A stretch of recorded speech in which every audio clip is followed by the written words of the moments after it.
What's up, Angry Ginger Army? We made it. We made it. It was a long day, but we did make it. I am very tired. It was a long day of martial arts and sitting around watching martial arts and waiting for my kid's turn to participate. It was a very long day, but I made it this far. So, thank you guys for being here. Let's see what we got. We got Mega Immune Mama. I saw you going to the protests. Good job. He hurts. See ya. Kay, I did make it, Kay. Alan, what's going on, Alan? Kay says, I just checked the post, and I hop AG didn't depress turnout tonight. I probably did. But to be honest with you, I'm not even concerned. I'm so tired that if it's not too many people, that's fine. We'll take a little bit of a half night because I could use some time off. Today was a long day. Long day. But we are here. What up, Golf Marine?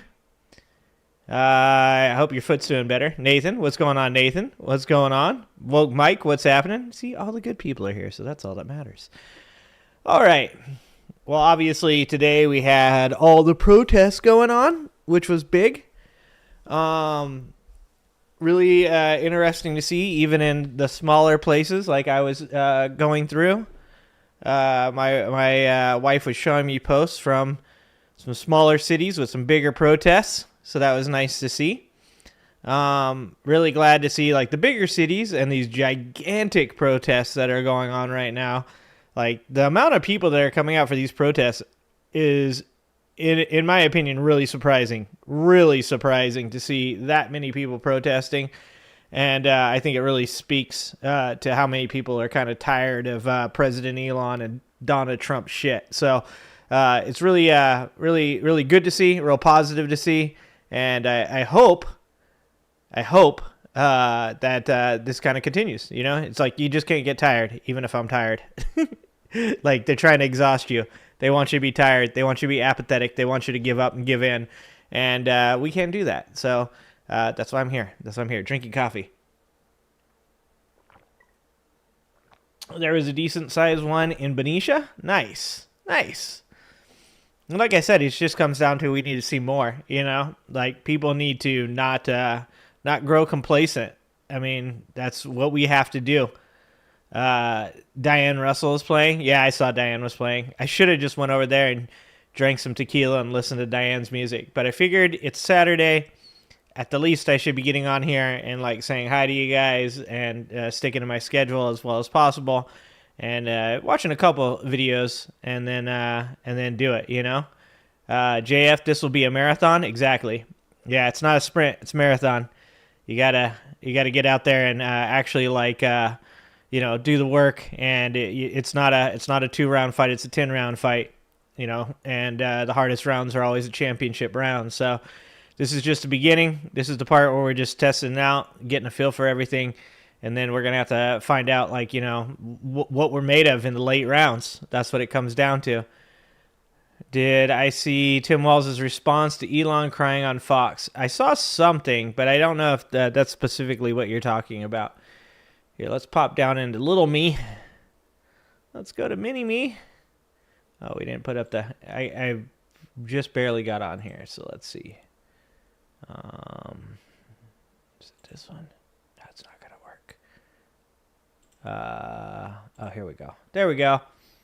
Got a lot of stuff going on right now with the protests. I mean, seeing a lot of this kind of stuff. So this is nice. Greetings, everyone. I like seeing this. Also, my computer's been acting weird lately, so we're gonna see. Delawense Denise. What is going on this time? Oh, it's playing. What is this terrible video quality? What is this video quality? Are we having a hard time? We're having a hard time getting our stuff together. Wanted to write a pamphlet. Oh, Jamie Raskin was there, to give people hope. Oh, we got no sound. Hold on, guys. Okay, there we go.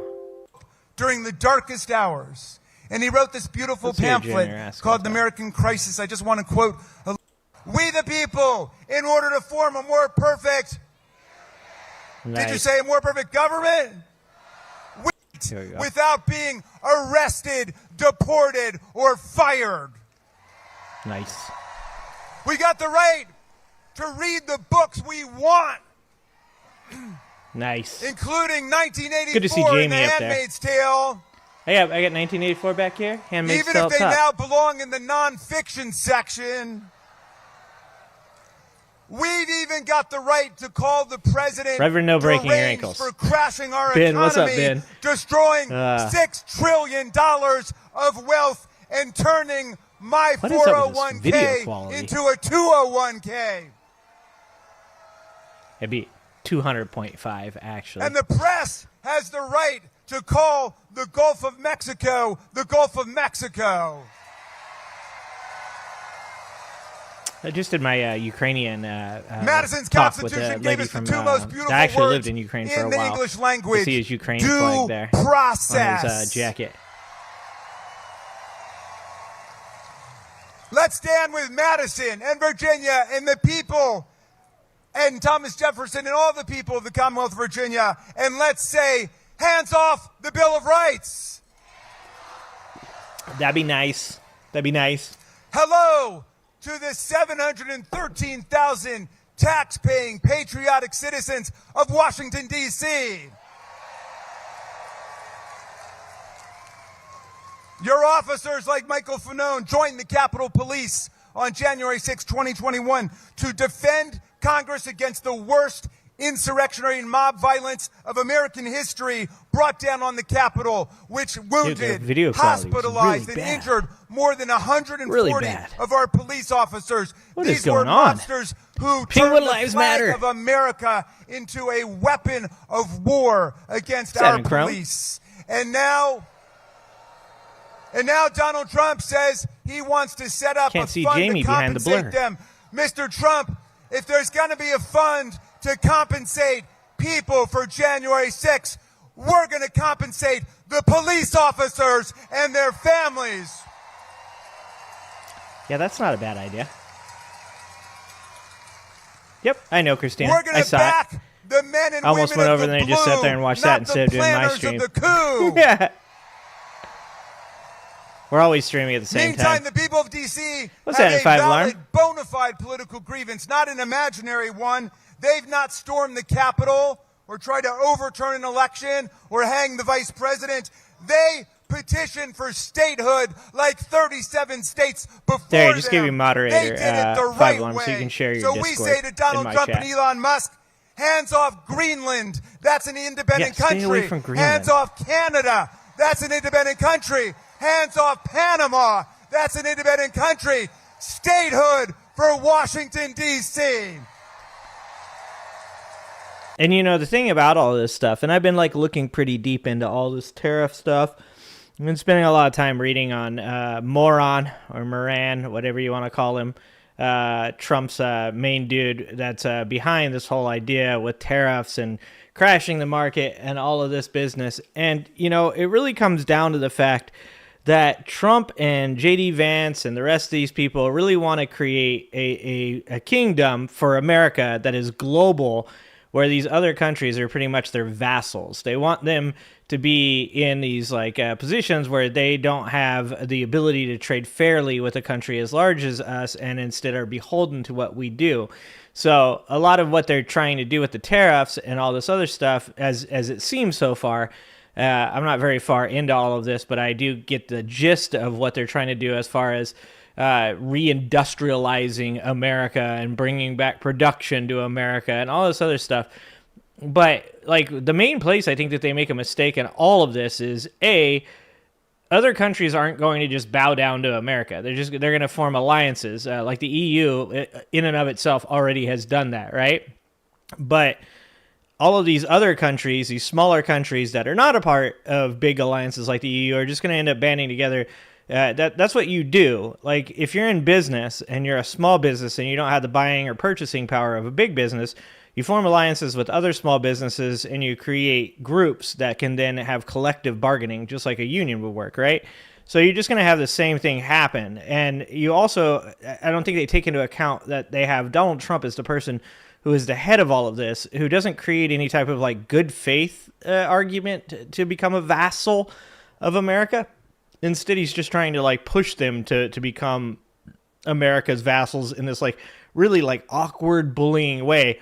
And all that's doing is like pushing people more and more into these alliances with other countries. So like, you know, when he says that they're trying to take Greenland, when they're trying to take Canada or Mexico or whatever it is, really all they're doing is they're trying to threaten these people in a way to kind of put them in like awkward positions and then try and take, you know, what they can for the, you know, the what they call a more fair trading agreement. But it's actually not a more fair trading agreement. What they want is they want America to be looked at as the main country and for them to all be vassals of this country. And let's say with the people of Washington, free D.C. Yes, tariffs are stupid. Exactly, man of tomorrow. They don't make any sense.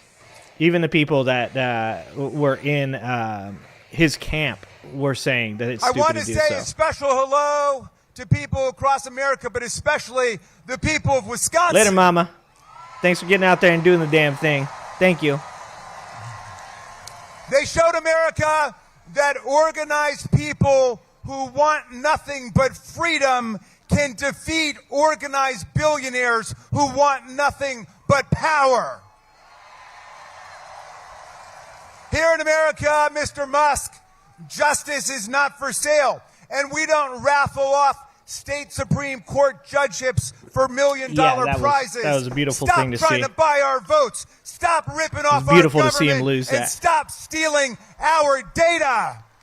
Yeah, he's already done that. It's gone. He already got all of our goddamn data already. We're in the fight of our lives, but I want to tell you this. PBS needs to work on their We are winning connection. now. We are winning every day.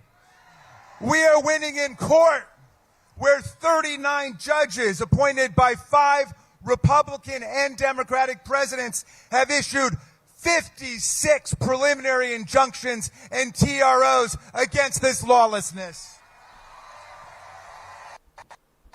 And like judiciary system is finally catching up. Wow. Wow. PBS, work on that shit. Corporations who believe that they have the right to Here we go, control Frost. every aspect of our lives. Our health care, to our schools, to our thoughts, to our very speech. Under the false banner of patriotism and freedom and a false banner of patriotism. They would have us believe that if we gave them all the control, everything would be great. But breaking news, they've had the control, and look at where we're at right now. And it's only been 2 months. Massive wealth inequality in this country, where most of our people live paycheck to paycheck. And it isn't a new problem for generations. The billionaires and oligarchs have kept all this wealth and left us with the crumbs. 100%. But we say no more. In this moment, we all have a choice to make. As elected officials, we can't live in the world of what we can't do, but we have to live in the world of what we can and must do. I'll tell you, I had some friends come up to me and say, Maxwell, you should think about running for Congress. 4 years ago, I said, hell no, you're crazy. The crazy thing is, I didn't have all the power at the time. I didn't have all the money. I experienced homelessness during my campaign. And as many of you know, even after I was elected, I couldn't find a place to live in D.C. because the housing costs were too high. Crazy. But the crazier thing is, we won. Yeah, Trump's We ChatGPT didn't have all the power. Yeah. When we woke up and saw, it was Twitter at this time.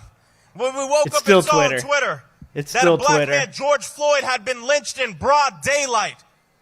We didn't have all the power, but we still took to the streets to say that Black Lives Matter.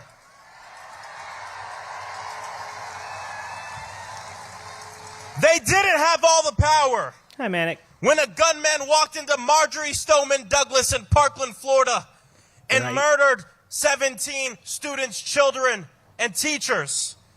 But the students rose up. demanded that we end gun violence, and the world didn't just watch, the world marched to end gun violence. I say this because a lot of times when you don't have all the power that you want, you use all the power that you got. And that's what we have to do in this moment. Yeah, he's very well spoken. We need to use everything in our toolbox. He's doing we can't afford to brush aside any part of our movement. We need mutual aid. We need protest. We need direct action. We need a legislative strategy. We need to be in the courts litigating, because I promise you, our opposition are not leaving any tools in their toolbox. They're using everything they have. They're using weird, made-up ones. And it's insane because there is such international solidarity in the right-wing fascist movement. January 6th here, January 8th in Brazil, funded by a lot of the same people and organized by a lot of the same people. But here's the thing. Their movement is run by fear, trying to push us against one another. They would have our people believe that the reasons we can't afford rent, the reason we can't afford health care, the reason we can't afford groceries is because of other people in our own communities. I don't think it's supposed to be happening yet, though. Yes, we know that this system is rigged and the status quo doesn't work for Americans. But it's not rigged against the billionaires. It's rigged for the billionaires and for the corporations. They are the ones hoarding so much wealth, we can't even imagine what it is. They're the ones cutting essential programs that help working families while giving themselves massive tax breaks that benefits nobody but themselves.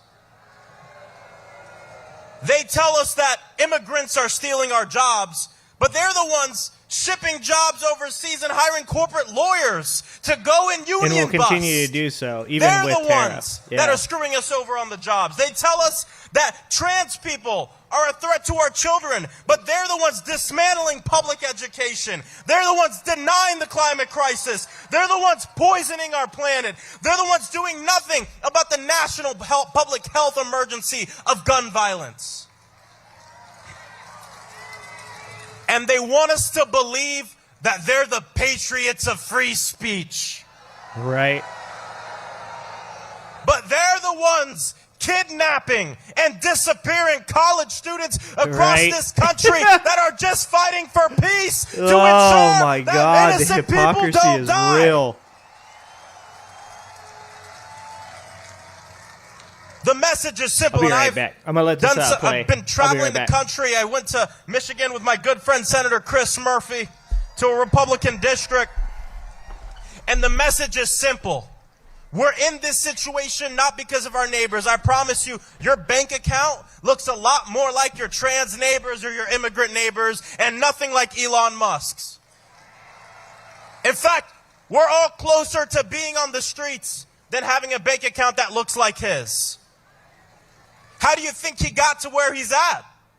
I have people who come up to him and say, Maxwell, why would they be stealing? Elon Musk is already the richest person in the world. He has enough money.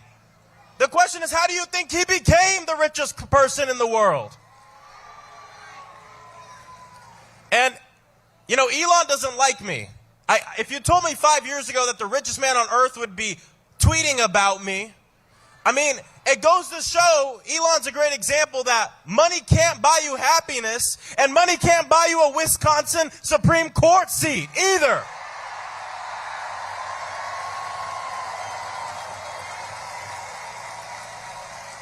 But I'll tell you, our way out of this is not to back down, is not to be silent, is not to be divided. Throughout human history, authoritarians, they're never satisfied with the power that they have. And so they test the bounds, they push the limits, they break the law, and then they look at the public to see if they're quiet or if they're loud. If we are quiet, if elected officials are quiet, then we are complicit. And we cannot be complicit in the tearing apart of Medicaid, of Social Security, of food stamps, of nutritional assistance, of the things that we fought for and earned.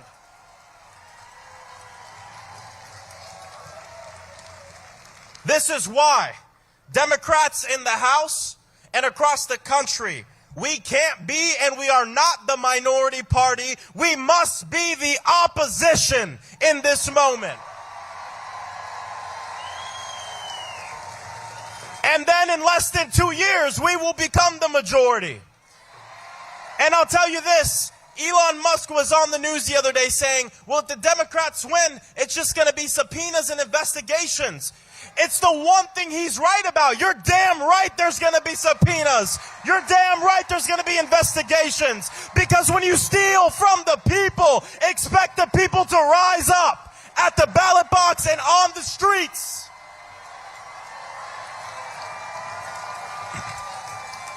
Look, I'll end with this. I'm not going to be the one to sit here and say everything is going to be okay. Because to be honest, there's going to be a lot of people, and there's already a lot of people who are not okay, who are suffering from this authoritarian right-wing regime that is trying to have a billionaire takeover of our government. But the good thing is we are not alone.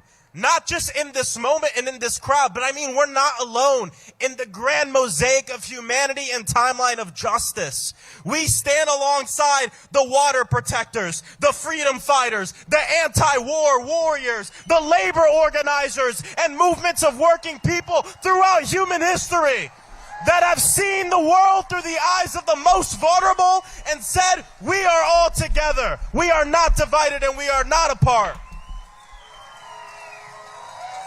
And it's not going to be easy.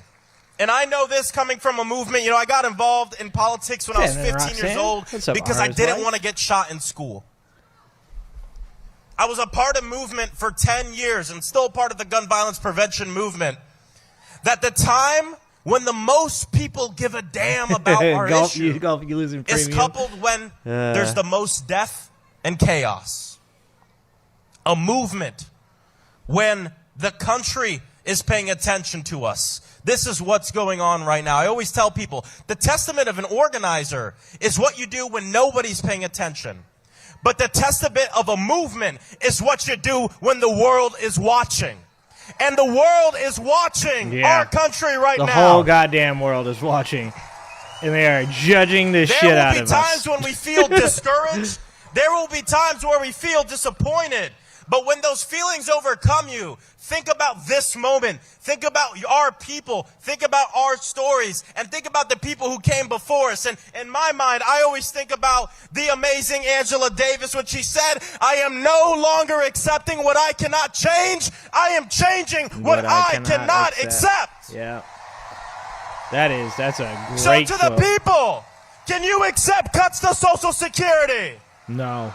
Can you accept cuts to Medicare and Medicaid? No. Can we accept the rise of right-wing authoritarians in this country? No. Can we accept them banning the books in our libraries? No. Can we accept them trying to ethnically cleanse our people from a land? Can we accept kids being mowed down in their schools? Fuck no. Well, it sounds like we have a lot of So damn crazy work to do. that God we're even bless having you all. that conversation. Let's continue to fight, and we will win. Thank you. Good for him. Good for him. I've only seen him talk a couple times. Please welcome Move On Executive Director he's very impressive. Rana Epting. Let's see here. I don't know who she is. Hello, DC. I'm Rana, and I'm with Move On. Who's a Move On member? Raise your hand. That's right, because at Move On, we believe in the power of the people. We believe in the power of collective action, and that's what today is all about. Ugh, I am too tired. Look, we know Trump and Musk and the Republicans have been launching an all-out flood-the-zone strategy to overwhelm us with attacks on Social Security, Medicaid, on other critical services and benefits that we've earned, on attacks on our rights and our freedoms. They want us to feel helpless. Overwhelmed. They want you exhausted. They want you tired. They want us to be hopeless. Yep. They want us to feel alone in our concerns. Are we alone? Are we helpless? Hell no. Are we hopeless? No, because when we come together, we are powerful, and thank you for being here today. Look, Trump and Musk, they're doing everything to consolidate their power. You know that. And people are already doing this, so this is really good. I mean, it's not great that we have to be doing this, but it's good that people are getting on this right away, not just sitting back and waiting for shit to happen. In favor of making their billionaire backers richer and richer. And now they're attempting to silence our neighbors in the workforce all across the country by taking away their voice on the job. Are we going to stand for that? Firing people. Fuck taking away their voice, taking away their jobs.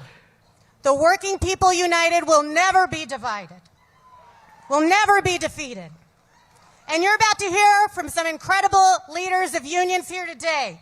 We'll be joined alongside with working people who've been directly affected at the hands of Trump and Musk. They're not just fighting for their members, they are fighting for all of us, folks. So please give a big, hearty welcome to the stage AFL-CIO President Liz Shuler, NEA President Becky Pringle, National Nurses United President Kathy Kennedy, NFFE President Randy Irwin, and AFGE President Everett It's Kelly, crazy, along with their members. It's crazy. If you're a union member and you voted for Trump, which they did in like higher percentages than ever before, you've lost your damn mind. He is like anti-union. It's crazy. I'm Liz Shuler, president of the AFL-CIO, America's Unions. And I'm so honored to be here with all of you and with all of our labor activists and leaders here to bring the voice of not just our 63 unions and nearly 15 million workers, but of every working person in this country. Nice. So listen, this administration wants us, they want us to think that these cuts are about a bunch of bureaucrats. That these cuts don't matter to workers and families across the country. Well, I'm up here today next to workers who are the human face of what is going on. The people who make our lives better, who serve our communities, and whose lives have been turned upside down by this administration. People like Shanice Mundell, who's standing right here next to me, an Air Force veteran, someone who served this country and then went to work for the federal government, the Office of Personnel Management, a proud AFGE union member. There we go. Like hearing that support. She made sure people got their health care until this administration fired her. Does that make sense to anyone here? Listen, ever since this election, I keep hearing about how divided working people are. But the people I talk to every day, teachers, nurses, construction workers, engineers, sanitation workers, people with every kind of job and every kind of background, what I hear is the exact opposite. We could not be more united in what matters to us. And I see it. He forced people to be, you know? I see it. I have not met one person. I've not met one person who says, yes, it makes sense for a CEO to make 268 times what I make while I live paycheck to paycheck. Yeah, and do the goddamn work. I have not met one person who says, yes, Elon Musk and Jeff Bezos need more tax breaks. Is that a decipher? And that money should come from my mom's Medicare or Social Security. I have not met one person who says, yes, please, let an unelected billionaire take a chainsaw to the jobs that my community counts on. Once again, they're not firing corrupt politicians, they're firing people. That make my water clean. Yeah. Get rid of the workers who care for our veterans, our heroes, when they come back from serving our country. It makes no sense. So to every working person here and everyone watching, I don't care if you're a Democrat, a Republican, an independent, do you want common sense from your government? It'd be nice. Sick and tired it's a good start. of a government that is not What's up, Mitchell? buying for the people? I like to but start with some common sense. I'd like to work my way up from there. Are you ready to do something about it? That's what I thought. They have billions of dollars. But what we saw on Tuesday night in Wisconsin gives me hope. Yeah. Like I said, that was big. Because our votes are that was not really for big. sale. Her winning our was values huge. Are not for sale. And our rights and our freedoms are not for sale. So are you ready to Well, fight? I mean, a couple You people's ready to win? rights and freedoms are definitely for sale. I'd love to have Shanice say a few They're like words turning him about over her for I think like experience, $20 and then I'll a introduce our next Snapchat. speaker. so a couple people definitely Thanks did. Everyone for coming out. I just want to thank you all and let you know that I'm happy that you're in the fight with us. I may not get my job back, but I'm going to fight. Dude, they've got a black sign language lady right now. Republicans that hate DEI are losing their fucking mind. If deaf people they can't, it's not our problem. They can't hear. They gotta figure out how to hear. And why did I pick a black lady? Fight for the employees that are still there what's because they up, Swift? deserve it as well. And I'm going to make sure that everyone Swift, you gotta bounce knows back and forth what's between the going two. on. What's what you gotta do? Because when we fight, we win. Me and Diane scream at the same time just to fuck with you guys, just to make it hard for you guys to make a decision. And she's now wearing it's my flats. joy Yeah. to introduce an absolute fighter for our nation's kids. How dare she not wear high heels? Someone who protects not only our educators, our students, but all working people in this country. The president of the let National AOC buy a Education few of my rights, if you Association, know what I Becky mean. Pringle. We talking dominatrix shit? He hurts.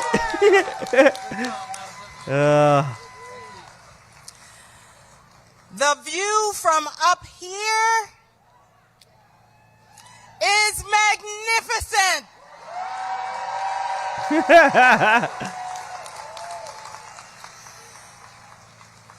Of all the civil rights for which this world has fought and died for 5,000 years, the right to learn is the most fundamental. Education is the antidote to fear. Has It's been very bought important. by bitter sacrifice. Said Janelle. So whatever you might think about the curtailment of other civil rights, you must fight to the last ditch to keep open the right to learn. Yeah. That's like the craziest one for me. It's like education is so goddamn important to like being able to like actually fight back against your government. If you legit believe that the government is like ultimately corrupt, right? And I know that that's not specific to MAGA. Many people believe that the government is ultimately corrupt, right? You would want open access to education because the easiest way to be controlled by what would be considered a corrupt government would be for them to keep you from becoming educated. Like, that would be the one place that you definitely wouldn't want to start by tearing apart. And let me just help out people out there that seem to think that there's like some idea that you're gonna homeschool your kids. Okay, you're gonna do like we learned during COVID. It's not that easy. Okay, like teachers are some of the most patient, amazing people in this world. Because let me tell you, I don't want to deal with young, angry Ginger. Okay, I don't want to try to educate that man. He was a handful. And yet I had two teachers that helped me even though I was truant, even though I was on probation, even though I was doing bad shit to get through high school and get my high school diploma. Like, they helped me and they didn't have to. Like, you can't put a value on the type of people that stand in deterrence of ignorance. Because without those people, without education, there is no antidote to what we're facing today. The ignorance, the morality. That's not even a word, but I made it up. I'm gonna use it. The dumbassery that is going on right now. The only antidote to that is becoming educated, learning, recognizing when somebody says something like there are 25 million immigrants come across the border. Like, knowing how to access information and do proper research is the antidote to the bullshit that people on the other side of this are pushing. And that's why they don't want you to be educated. That's why they love the poorly educated, is because at the end of the day, Donald Trump would much rather that you just take anything and everything he says. Right now, you see all these people. Somebody help me out with this. Why does Donald Trump, why does he talk about the economy like he's trying to get me to try anal for the first time? It's only a little bit of pain. It's only a little bit of pain, and then you're going to love it. Like, why do I feel like Donald Trump is trying to get me to lose my anal virginity? And it feels suspiciously like that's what's happening. It feels like Donald Trump is fucking the country. And it's painful, but he keeps telling you it's going to get better. That's what it feels like right now. And the only way that you fight against something like what's going on with Donald Trump right now is by becoming educated, learning how to research things. One of the first things that, I learned about what he's doing with the tariffs, you take his basic explanation that it's just being used as a negotiation tactic, that, we're going to put these tariffs on because it's important because these other countries have tariffed us. And if you just your average everyday person and you don't give a shit about learning anything about any of these subjects, then you hear the words that come out of his mouth and you go, well, it's unfair. It's unfair that these other countries, these smaller countries, are taking such advantage of America. That's the simple-minded aspect of it, right? And what I was going to say is you've got all these people right now on X, on these other ones going it's just a little pain. Like, I'll give up my iPhone so that way my kids have a future and all these things. And basically, that's saying to me that you don't understand how our debt works. China doesn't own the vast majority of our debt. China owns something like $800 billion of our debt. Nothing, right? Our debt is mostly owed to the American people, generally, or to private organizations within the American, inside of the country. And so, it's we need education. Because imagine if our society as it is now is too dumb to understand why trade deficits exist in the way that they do with other smaller countries, our economy versus theirs, our consumption versus theirs. If our society is already too dumb to understand what a tariff is and that it is a tax on us, not on other countries, if our country is too dumb already to understand that if you were to actually get rid of income tax, federal income tax, that money still would have to come from somewhere. The very existence of, the $1 trillion that goes to our military budget every year, where do you think that money is going to come from if they cut those taxes? Where do you think all of this comes from? If we're already that dumb that we will fall for any of these things already, how much worse is it going to be when we dismantle the education system as it exists and we start having people homeschooling their children with, these ideologies of either conspiracy theory or super heavy zealotous religion or just straight up dumbassery? I'm not going to claim that there's some type of higher level of education in the Appalachians than any of us probably could guess exists. I'm going to guess it's pretty low out there. But I'm also going to guess that the rest of the country doesn't need to be on that baseline of that idea. Because I've met a lot of these people, and I've met a lot of smart people, but they don't make good teachers. I have employees that are great employees, fucking phenomenal workers, but they suck at training people, okay? I'm a very good worker, a very good laborer, but sometimes I'm not great at training people to do things. I'm better than most people are, but I'm not the best. I wouldn't want to be the person doing that. I'd want somebody that's good at it. This is why teachers are important. This is why teaching is one of the most important jobs in the entire fucking world. Not just the country, but the world. And that's why we should be encouraging teachers and not saying, let's get rid of them. It's fucking insane. What's up, Junior? What's going on? I'm starting to hit I'm starting to get a little bit of energy. I'm still pretty fucking tired. But I'm getting a little bit, the coffee's starting to kick in.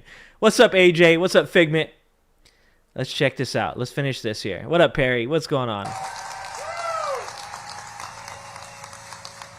Those words spoken by Stay hydrated, W.E.B. too. Du Bois over a century ago are still true today. I am Becky Pringle, and I am most proud What's happening, Kelly? of having taught eighth graders the wonders of science for 31 years. Yeah, that shit's going away. And I am honored to be the president Make penguins of this great. I'm with the penguins, dude. I'm joining the largest penguin labor side. Union, the National Education Association.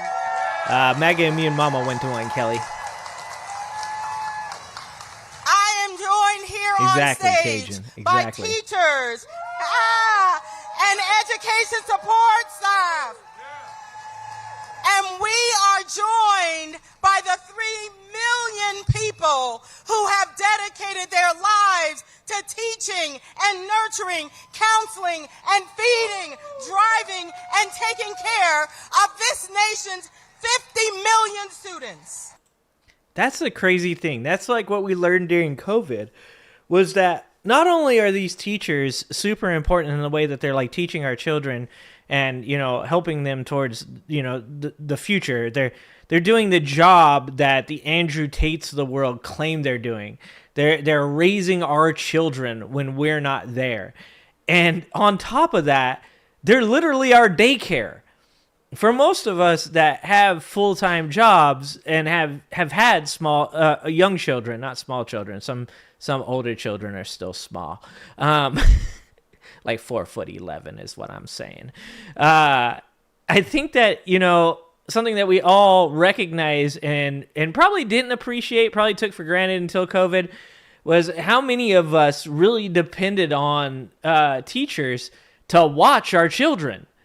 Like, and that's, I don't mean that in a demeaning way towards teachers. I think that that's like a side effect of them educating our children, you know, is also that they happen to also be the caretakers of our children. And that's why, like, for me, every time I do one of these interviews with authors, I always make sure to say thank you. You know, J.D. Vance taught me that. J.D. Vance said, say thank you. So I always say thank you to them, not for coming on my show, not for doing an interview with me, but because, like, what they do is so goddamn important. Because in a society that's getting stupider and stupider by the goddamn day, these are people that are recording history, showing the rest of the world to Americans through their words and through their stories. And it's so important that they continue to do that. And it's so important that those of us that understand that what they're doing is important are that we appreciate them and we show them that we love them for what they do and we want them to continue doing it, because without them, you don't have an Angry Ginger, right? Like, without books, without authors, without writers, without people who want to share a little bit of their life experiences with others, without those people, like, I don't exist. I didn't have the abilities to be educated. And when we talk about teachers and we talk about the ability to have teachers within our lives, we need to continue to appreciate these teachers. And it's like we flipped this stupid fucking switch where we've gone from understanding like how important it is to have a proper education in our lives to almost now believing that education's a bad thing. And it's trickled down from being, oh, our universities are liberal. Oh, our universities are you know, giving away pottery degrees and you know, the liberal arts degrees. They're not even getting good degrees and they're going into college debt. And there's a lot in that argument that I can actually agree with as far as like the debt goes, as far as it goes with like maybe more counselors needing to be available to children so that way they can help them to learn like, you know, what they're going to be interested in and what exactly is going to get them to where they want to go. I just saw Gavin Newsom actually offering something. Gavin's trying to redeem himself here in California and America. But I just saw him saying he wants to offer this program that no longer do you have to get a degree to get a job, but instead it gives you this like built up experience within a job that you can then use later to apply for jobs that generally require a college degree. And I was pretty impressed with that idea, as I think that's fucking amazing. But what I was going to say is that, like, you know, the steady drip of paranoia and anger at our higher institutions, our higher education institutions, has made its way down into now like our high schools and even our elementaries, where we're claiming that these teachers, we're demonizing them. We're saying they're groomers. We're saying that like they're hiding the gender expression of our children from us. They're saying that they allow cat boxes at the schools, which is fucking dumb. But it's like, if you demean teachers enough, if you disparage them, insult them enough, you're going to wake up one day and nobody's going to want to do that job. We're already having that problem, right? We already see a real lack in the industry of having, you know, teachers available for our children. But it's not going to just hit you in the place where your children are going to become less educated and more likely to be controlled by, you know, either foreign actors or even domestic. But you're going to find out that these people also offered some really important things, like, you know, if you're in Minnesota, free school lunches. If you're a single mom that works 9 to 5, it's daycare. It's so important. And the last thing we should do is be insulting or disparaging these people. We should be appreciating these people. We should be thanking these people. You know, that's the proper place to say, have you said thank you? Okay, is when it comes to your teachers. And not every teacher's the best teacher, for fucking sure. I understand. I know there's somebody out there right now going like, I'll tell you this, teachers didn't do shit for me. Well, I can tell you this. Teachers did do shit for me. I've been really fucking lucky in my life to have a couple teachers that kept me on the right track, even though I was still doing dumb shit. They kept me enough on the right track to be here today. And the same thing goes outside of education, outside of school. I've also had really good managers that helped to make me who I am today. So the education that doesn't stop after once you get out of school. We also need to show appreciation to people in our industries that are doing the goddamn thing. To, you know, people that are laborers that set examples and help those around them. Like, that's why it's supposed to be the party of we and not the party of me.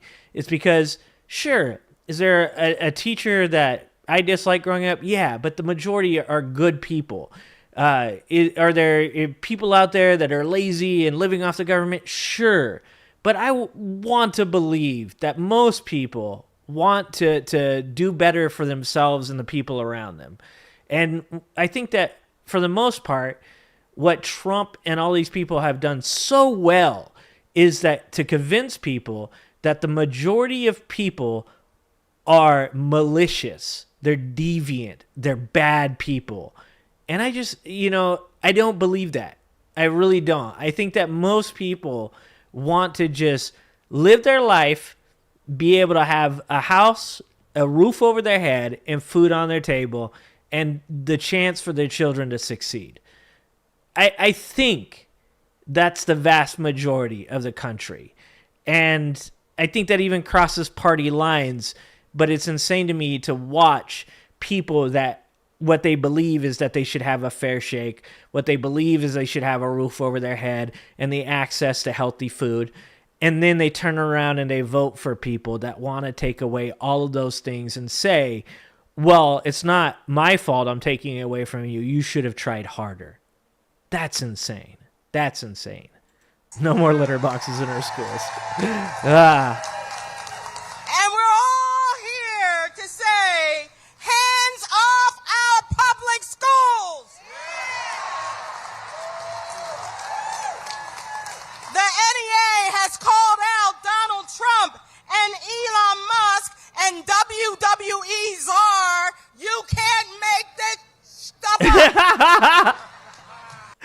gotta say this.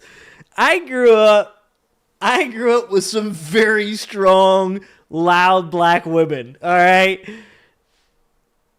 I can't get enough. I'm gonna be honest with you. I can't get enough. I love hearing strong black women talking because just God damn it, it's so fucking real. It's so honest. There's no concern about who they're gonna offend or whether or not it's okay for them. Like, she's fucking spot on. You can't make this shit up. I love seeing it. It takes all of us, man. It's you know, it takes African Americans, it takes white people, it takes Latinos, it takes LGBT, it takes heterosexual, it takes everybody to make this shit work. Each of us, due to either our culture or life experience, can provide something that somebody else cannot. That's what diversity really means. That's why diversity is so fucking important. Is because we shouldn't be one just like solitary being that has like this same fucking mentality. You need life experience. You need people that are poor. You need people that are rich. You need people that were wealthy but learned how to have empathy. You need everybody to be able to come together from these different experiences so that way that they can contribute and you can have this better off, well-rounded society that benefits everybody, not just the 1%. Linda McMahon's brazen We got to get you an attempts ad blocker. Well, Mike, I'd never say that. YouTube, I'd never say that. Their brazen attempts to undermine public education in America. Their devastating, dangerous, and disrespectful mass firing of half of our public servants in the Department of Education. Jesus. We all know Sad and Gnome Dumb. that will hurt. I would all never say students that what Gnome in Dumb all is rural saying and is all something you should urban do. and all suburban schools You should do it. across this country. I would never say that. We know that class sizes will soar and arts and music and after-school programs will be diminished. Job training programs will disappear. Yeah, she just brought up something that's already insane. Our teachers already have massive issues with too many students and not enough teachers. Like, if you want to really talk about fixing the educational system, we need to improve the job. We need to make people want to have the job. We need to create more access to education so that way teachers can become teachers and become good teachers. Because I'll tell you this, I'm from California and my son's an Aspie. So my son was diagnosed with Asperger's when he was like 3 years old or 4 years old. And one of the things that I didn't recognize, which was a great benefit to him, was his individual educational program. That's an IEP. An IEP is something that disabled or, autistic children or children with learning disabilities, that they get put onto these individual programs. And if it's ran correctly by good teachers, and once again, I know that there's going to be people that are like, oh, I've had experience with IEP. It's bullshit. It sucks. These people are terrible. It's not the program. It's people. And like in my experience, my child had some great teachers and a good principal and great counselors. And he had to go through both kind of social training and also help with his speech, vocal training. And because of that, he really has succeeded so much.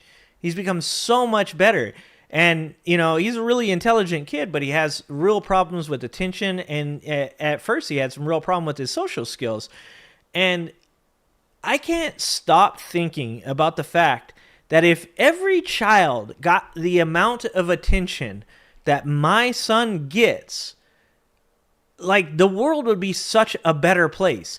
I think that for the most part, people just want to know that people support them, that people want to know somebody cares. And I think that even when you look at the MAGA side of all of these issues, I think you even see what happens when people do not support, when people insult, demean, hate, show disgust. These are all things that I am a part of that problem, right? But you can see what happens. Those people become hateful. They become deceitful. They're willing to ingest any information that makes them seem like the victim and everything that's happened to them seem unfair. And, I've said before, like when we talk about MAGA, when we talk about conservatism, when we talk about Republicans, there's a big difference between all of those people, right? But when we talk about MAGA specifically, there is a huge amount of victimhood, and there's a huge amount of insinuation that they're constantly being demeaned, called pejoratives, even if they're the ones that most of the time instigate these instances. That's how they feel about it. And it almost feels like, it's like, did you not have a parent that loved you? Did you not have somebody in your life that supported you? What pushed you down this track to hate and anger and fear of the other? Because I can't imagine a kid getting as much attention as my son gets in his IEP and turning out the way that these people have. Like, I can't even imagine it. Because when you have 3-4 different people monitoring your progress and saying, like, let's figure out how to make things easier on you, and let's figure out an individual program specifically made for what goes on in your brain. Like, I can't tell you how beneficial that's been to my son, and I also can't tell you how many times I've thought that every single kid needs that attention. And the exact opposite is what we're doing right now by cutting the Department of Education and putting teachers under an even higher amount of stress than they already were under by having to take care of. I think it was something like, I forgot what the statistic was, but it was like 20 or 30 kids to every teacher, right? I think it was in the 30s. And it's just impossible. It's impossible. Just think about that. Think about being a parent and having 30 kids. Just think about that. And then try to fucking figure out a way to make all 30 of those kids successful. It's mind-boggling. Higher education will be further out of reach for most Americans. Ted and Renee. And our most vulnerable children, our children with disabilities, will be left adrift without desperately needed special education services.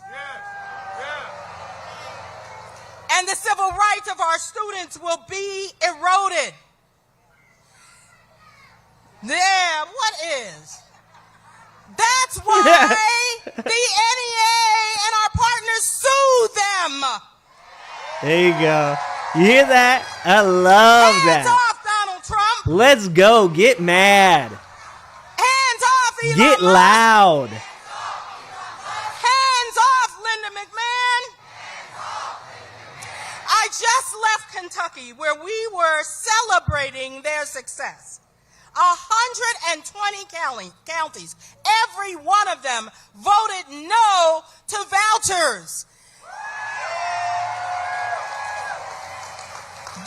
Yeah, the voucher thing is super crazy because a lot of people, once again, it's the way it's spun to you. Don't you think your kids should be able to go to whatever school you would want them to go to? Oh, well, yeah, that sounds like, of course. Oh, do you know what that does to schools in impoverished areas? It's already bad enough that we use zip codes and property taxes to determine whether or not what a school's funding is.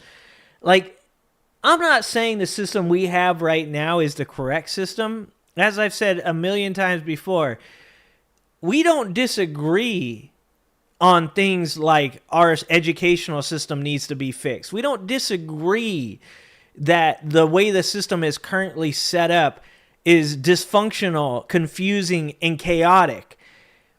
What we disagree on is who's at fault. And people, and I'll even include conservatives, not just MAGA in this, but Republicans as well, have been sold this story that the people that live in these neighborhoods deserve what they get. Well, I come from those neighborhoods. I grew up in those neighborhoods. I can tell you this. A lot of those people aren't bad people. They just don't have any hope. They don't have any role models. The people before them have made mistakes in their life because there's ample opportunity when you live in impoverished neighborhoods to make mistakes that will literally put an end to any chances of you ever being a successful human being. And then the next generation and the next generation and then the next generation all learn from that and they lose hope. When it comes to vouchers, the idea that we're going to start partitioning off society even more, we're going to start saying, well, okay, if you're upper middle class, you're good enough to get your kid to go to this certain school instead. That means that the funding is going to go to those schools. What was it? Was it Hockley or whatever made the dumb comment that like a black kid had never seen a computer before? That's a dumb statement. But what she was trying to get at was that a lot of these kids in these schools don't have the same access to technology that schools in better parts of the cities have. And that's the type of problem that you would exacerbate. See, these ideas that these people have where it's super competitive, like, well, my family does good, so your family, if they don't do good, well, that's your problem, right? That exacerbates the situation that we have. It doesn't fix anything, but it makes you feel like it did. Because now your kid gets to go to the school that you believe is safer than other schools. By the way, most schools are shot up by young Caucasian males, okay? So it's not drive-bys, it's not, gang violence in the schools, it's young Caucasian males. And that's not going to go away. I did that video the other day where it was talking about how many on-campus gun violence situations are from one kid having access to a gun legally and bringing it onto campus because he had a disagreement with another child. So these aren't gang members. These aren't, juvenile delinquents. These are kids that live in homes where they can get a hold of guns and then they make a bad choice. Let's be fucking honest. You know what? Like, people make bad choices. And these kids, because they have access to this gun and because they're emotional and they're going through extremely emotional parts of their lives, make a dumb decision that shouldn't even exist for them to make, because as a gun owner, you should be responsible enough to make sure that your children can't get them. But if you think having a voucher is going to make your kids safer, well, I got fucking news for you. It's not. But what it is going to do, it is going to continue to perpetuate the gap that is continue to widen between impoverished communities and the wealthy. And one day that pot is going to boil the fuck over.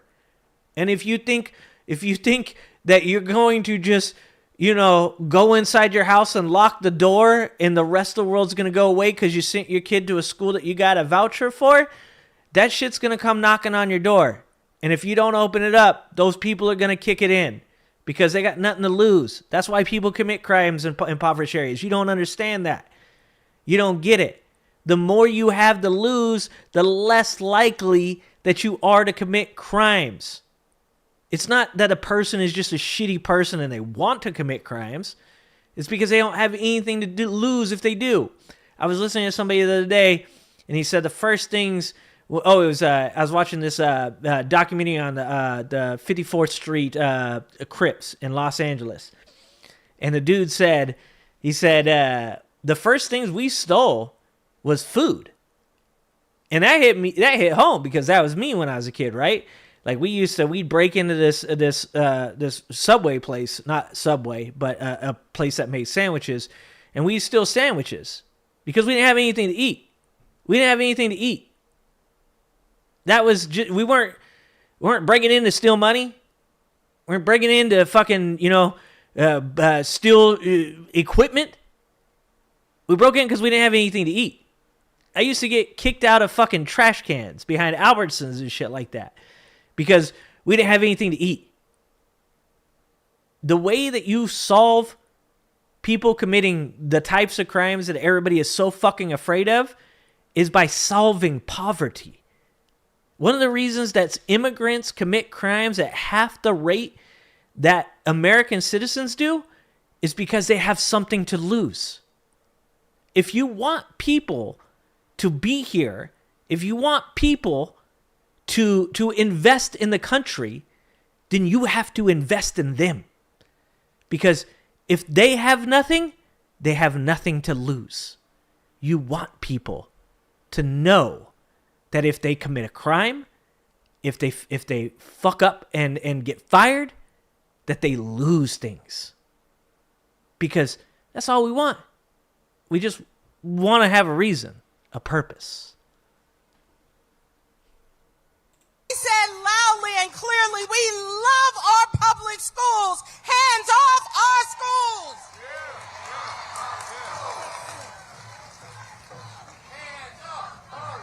Hands off our schools. Fixer, I found out today that Rupert Murdoch was an Australian. I didn't know that. I'm kind of mad at you guys now. And after that victory, now they're worried that federal vouchers will take all of the funds out of our schools and give them to private schools. This is not the way you fix things. And who will be left to stand in those gaps for our babies? Educators all over this country who bear that burden every day. And those federal workers in the Department of Education, where we saw them being fired, we heard from them, Anthony, a veteran who told us, I put my life on the line. I was willing to die for this country, all to be thrown out like trash by this administration. Can we get this lady to run for office? Dude, I'm feeling this shit. Can we get her out in front of people? This is what the left lacks, man. Real people, real honest, actual fucking human beings. Just people that can speak to other people on a level that can, like, explain things in very common sense ways. What she's saying there about that veteran, like, how are you going to accept that? How are you going to accept that this person that went and fought for the country that you claim, that you support, how are you going to accept that that person was just tossed away, thrown out like trash? How? 5-alarm fire? $50? God damn, my friend. $50? Thank you. And yes, we are the Alliance for Equity, Growth, Inclusion, and Solidarity. Democracy in action, no bullshit, no echo chambers, just real talk for real progress. That is 5-Alarm's Discord with his fellow moderators. They have put together a really cool Discord for content creators and community to build something that matters. And I would implore all of you to go to that Discord and engage in productive conversation with each other, and also at the same time get introduced to some content creators. I've reached out to Wick TV. I know that Wick joined and is there lurking in the shadows watching these conversations. I have reached out to Benjamin Dixon, my friend Benjamin over there, the pastor. And he has expressed interest in joining as well. And I've even reached out to Adam Mockler, and he has expressed some interest to participating in that Discord as well. I can't make any promises. All I can say is that both seem positive about wanting to join up and seeing what these guys got going on over there at Aegis. So if you guys want the possibility of following and perhaps one day being able to interact with some of your favorite creators on that Discord, for sure, Go give that Discord a hit. You guys see Silent? There's Silent right there. Silent over there. Silent's also in there. So this is, though it is actually, he just gave me $50. This is not paid promotion. I'd promote their channel for free. I really believe in what they're doing, and I hope that you guys do too. So go check out that Discord that is linked in that super chat. Thank you so much. Thank you so much. And yeah, let's hope some of those bigger guys get on board, because you can't forget about the little people, man. That's what the left did. You can't forget about the little people. You gotta support everybody, not just the people that can put dollars in your pocket. Donald Trump and Elon Musk are trying to roll back 6 decades of civil rights progress. They already have most of it. They're peddling their private school voucher schemes to put money in the pockets of already obscenely rich billionaires. Yeah, why do they, like I said, they don't want more money, they want power. That's a crazy thing, but they don't need more money. Who learn in our public schools. And we know it's a scheme. We've already seen when states go to vouchers, academics decline, state budgets are slashed, and public education. Power schools lose vital funding. Now, you might say, Becky, why are they doing this? Yeah, I thought you had to. Well, you know, it fits right into any authoritarian plan to strip away the freedom to teach and the freedom to learn. Yep. Because oligarchs know that to maintain a democracy, you have to have an educated society. Yep. Now, that's what I'm saying. The Trump-Musk administration can't have that. Yeah, we can reach out to Boston Brian and see if we can get a hold of him. Asking hard questions, people reading, they don't want that. Right. Discerning the truth. Yep. They want us divided and swimming in chaos and confusion, so we won't come together and expose their plan for what it is. Exactly. That we won't focus on creating that beautiful vision of every public school having the resources to create a safe and welcoming and inclusive and joyful learning environment where every student, everyone can live into their brilliance.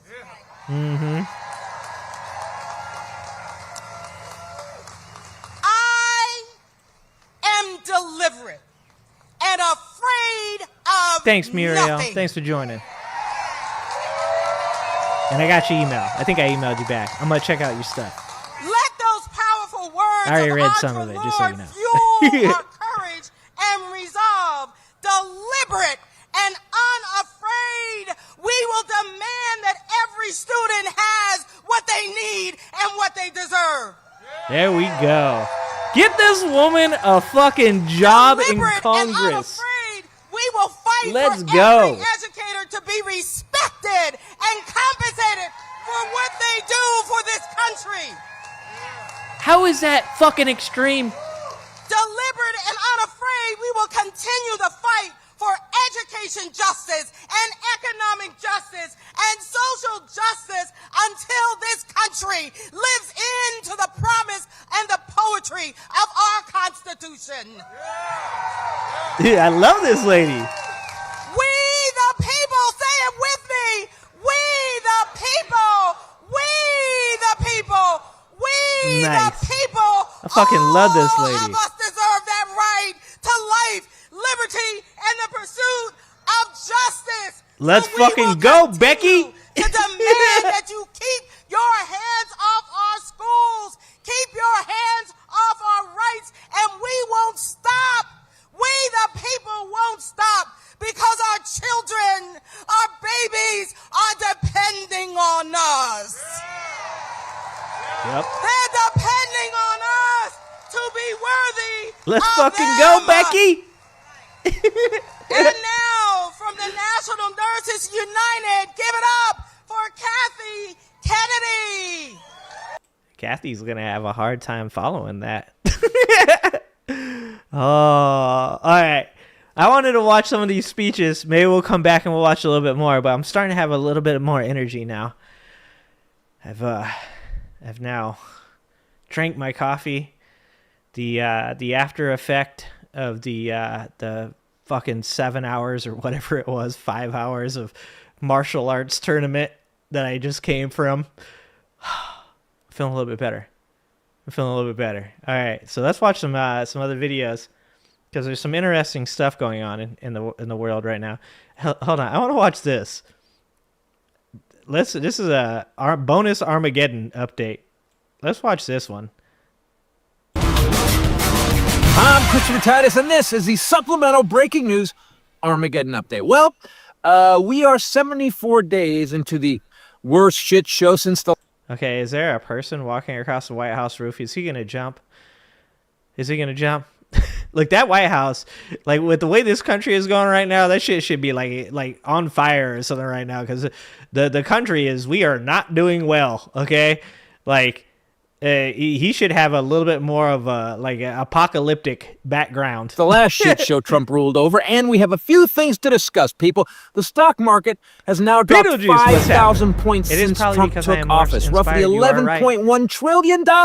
If I drink has been beer wiped while away I'm from the doing U.S. this, stock you guys, market since it'll be all January bad. 20th. The good news is now that Grandpa has no more retirement, he can take all the jobs that the people that Trump deported were doing. Yeah, and that's what I was going to say. Like, they keep talking about how they're like, no, but these people are going to go and they're going to start working these jobs that are opening up from all the people being deported. So it's like, oh, cool. So you fired a disabled veteran so he could go work in the fields? What? The fuck? And look, I said earlier, I've been looking really hard into all of this tariff shit because I want to be able to understand it and I want to make sense of what they're doing, because I genuinely always believe that somebody in Trump's administration came up with the idea and then Trump takes it and bastardizes it and then just fucks it all to hell, right? Because there's a lot of dumbass people in Trump's cabinet, but there are people that are professionals. People, you know, we're not talking RFK Jr., we're not talking Tulsi Gabbard, we're not talking about fucking Pete Hegseth. Those are the clowns. But there are people like Besant and Moran that are people that have existed in, you know, whatever realm that they're attempting to try to do under Trump. And so, you know, I'm reading Moran's paper on how he thinks that America can use these, you know, tariffs to negotiate better deals, and how, you know, like his idea of what we should do. But mind you, there's no plan in Moran's paper. It's just an explanation of how, like, Trump could possibly use bully tactics through tariffs to make countries into vassals, which, you know, the further and further I get into it, the more I'm like, this is just a bad idea, period, anyways, and it's not going to work because people are going to band up together and fight against us. They're not just going to give in and become vassals to America. Nobody wants to do that. That's why we fought World War II, was because no one wanted to be Germany's vassal at the time.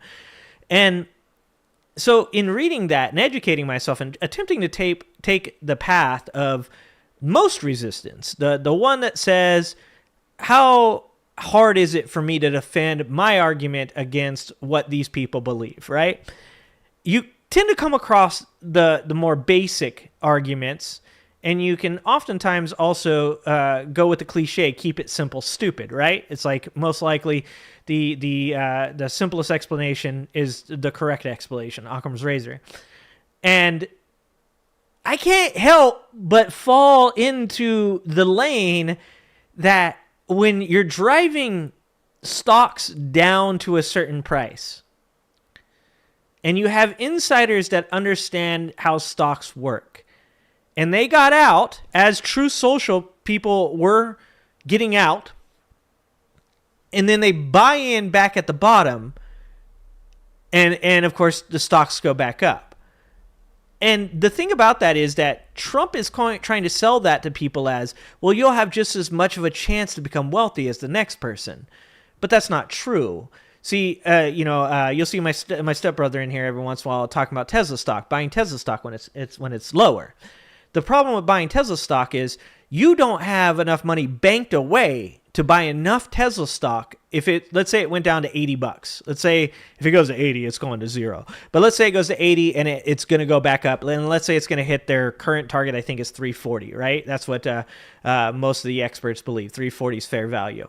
So I say, okay, I $80.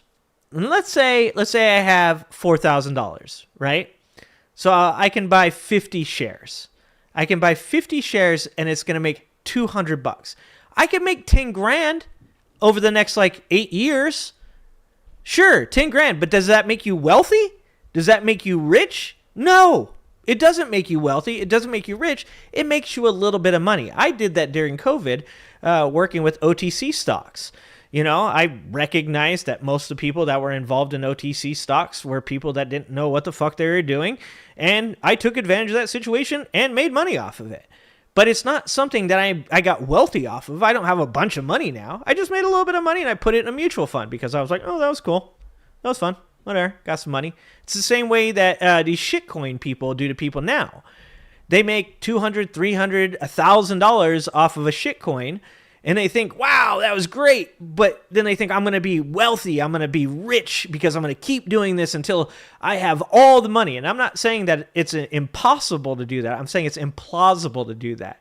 So when we talk about Donald Trump saying things like, no, people are going to be able to buy these stocks at really super cheap and then it's going to go through the roof and everybody's going to be wealthy. First of all, most people don't even understand how they would even start to do that. And people are much more educated now than they used to be on the stock market.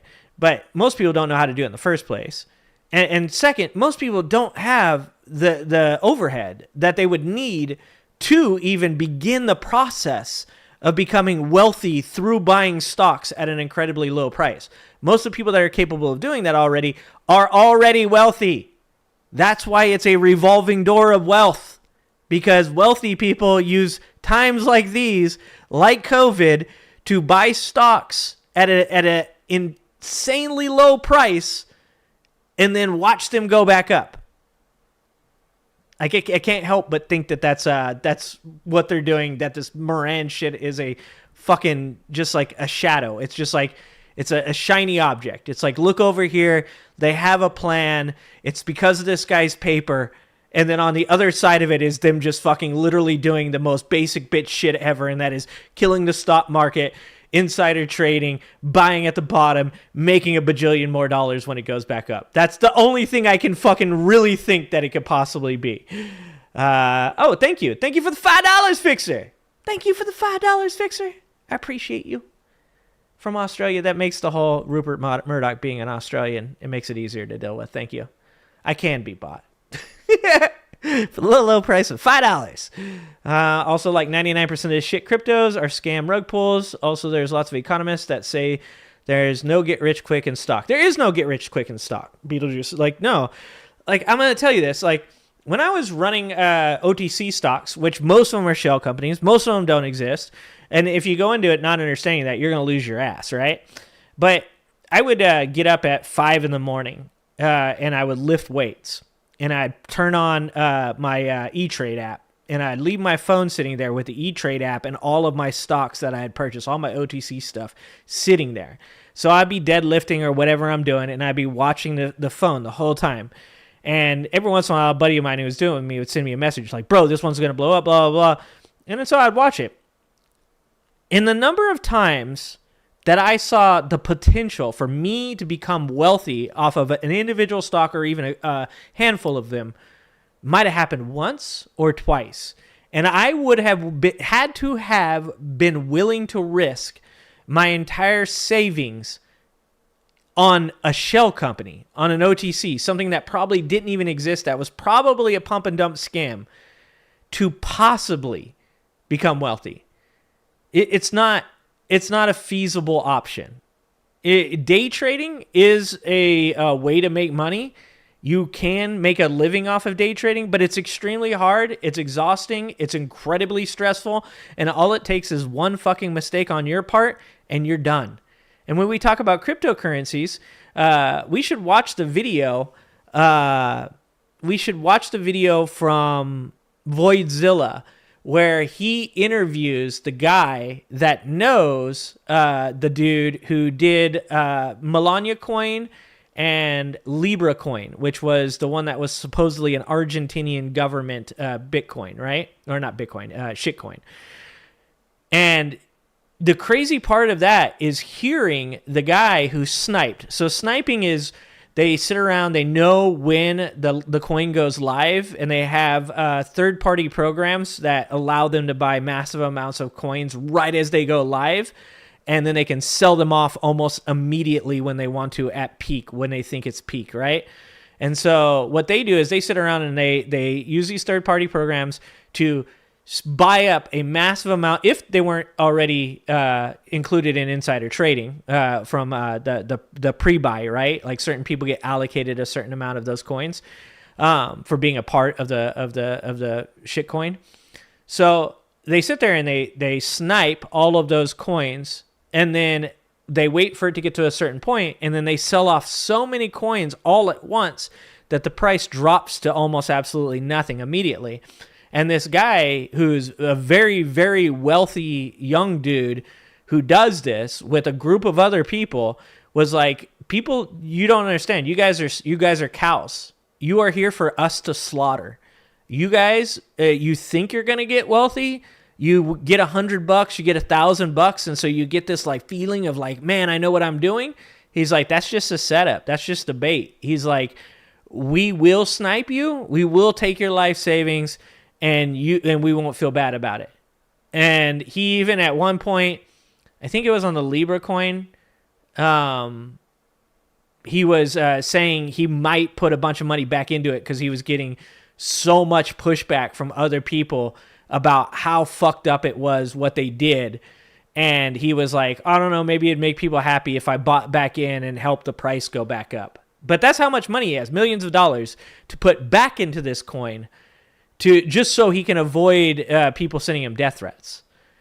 Yeah. Whoa, what up, Genie? What's going on, Genie? What's up, Luck Dragon? Congrats on the membership. Yeah, what's up, Angela? What's going on? Yeah, you just, at the end of the day, you're not going to get rich off the stock market. You might get lucky and make some money off the stock market, but you're not going to get rich. And if you're a day trader, you are living a very stressful life. Anyways, let's go back here. Has been wiped away from the U.S. stock market since January 20th. The good news is now that Grandpa has no more retirement. I think I did, Kelly. I could be wrong. He can take all the jobs that the people that Trump deported were doing. More? Okay, cool. In fact, here's a list of ruinous things this bloviated felon rapist tax cheat has done. Canada now hates us. You know, Canadians. People so polite. They make the Brits look like Roseanne Barr. We now have to show passports to get into Mexico.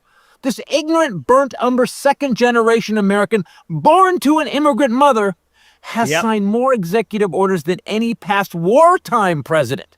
The U.S. Sharpie budget in the White House alone is in the billions. He signed the Restoring Freedom of Speech and Ending Federal Censorship Act, and then gave the government a list of words that they can't use. You know, censorship. He also signed the Unleashing American Energy Act. Yet under Biden, we were the #1 producer of oil worldwide. He took us out of the World Health Organization because I guess he probably has stock in refrigerated morgue trucks.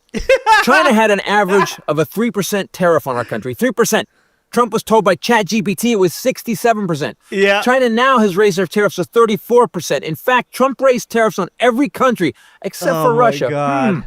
Some countries he raised tariffs on a only had penguins. That's hard to He put a 36% tariff on Narnia. He stopped all government funding for Hogwarts. He's out of his mind. The tariffs alone raised prices on all Americans by an average of $3,800 per year. But you maggots, remember you're a bit... Your car insurance is going to go up. Your car insurance is going to go up. That's fucking crazy. Like all the little things that people didn't understand. One of the things I used to say to all the conspiracy theorists, I'd be like, Joe Biden is trying to create a new world order where they control the populace, which is really weird because now Donald Trump is trying to create a new world order. Didn't see that one coming.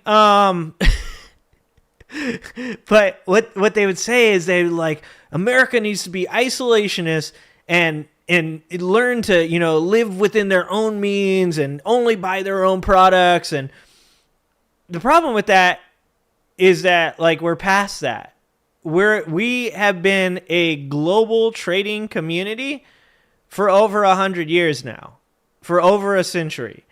We have been doing this in this manner, and it has just became more and more intricate and complex over time, including what I was saying about Moran's paper that he wrote that talks about the fact that America is no longer an industrial country, which we're not.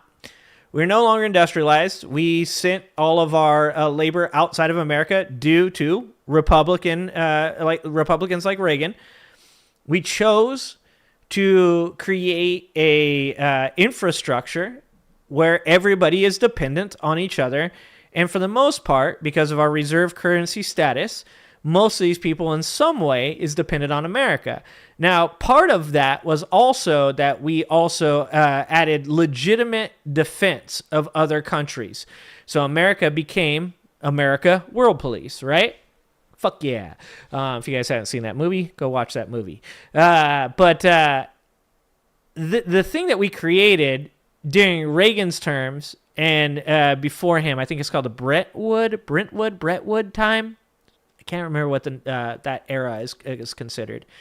But during Reagan's period, we created this idea that America will defend countries, and those countries will create trade with us, and we stabilize the world, so that way our trade is stabilized, therefore our country does well. You can't just pull out of that. That's not how it works, okay? It's not a sexual interaction. You can't just pull out and it's all good. I didn't get her pregnant. That's not how it works. If you pull out of a complex, complicated global trade economy and think that you're going to pull it Jenga style and the entire Jenga stack's going to fall, that's not how it works. You pull yourself out of it, and the stack just sits there because the stack holds each other together. Now, sure, yeah, America can back off of its defense of its allies. It can cut ties and relationships with its allies. And all of those things will harm the global economy. It will harm global trade. But more importantly, it's going to harm America and Americans. And that's why he says there's going to be a little pain, just a little pain. Just let me stick in the tip. It's going to feel good in a minute. It's because for people like him, for people like Elon Musk, for people like Mark Andreessen and Mark Zuckerberg and Jeff Bezos, that pain isn't going to hurt at all. But for average everyday Americans, becoming isolationists, becoming like a country completely dependent on a restructuring of how we do everything in this fucking country is going to be incredibly painful.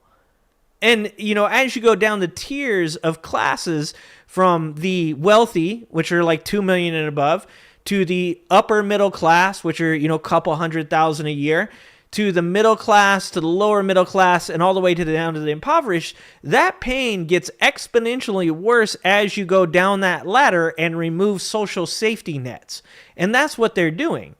And if you think that this damage that Donald Trump he's causing right now is going to be really specific to his 4 years if he decides not to run for a third term in some kind of fucking insane way, if you think that pain is going to just go away once Donald Trump goes away, no, he's actually doing something even worse, because once he's gone, and let's say somebody else gets in, let's say Newsom runs or Obama runs for a third term, as they've talked about against Trump, whatever the fuck, your fantasy of 2028 is.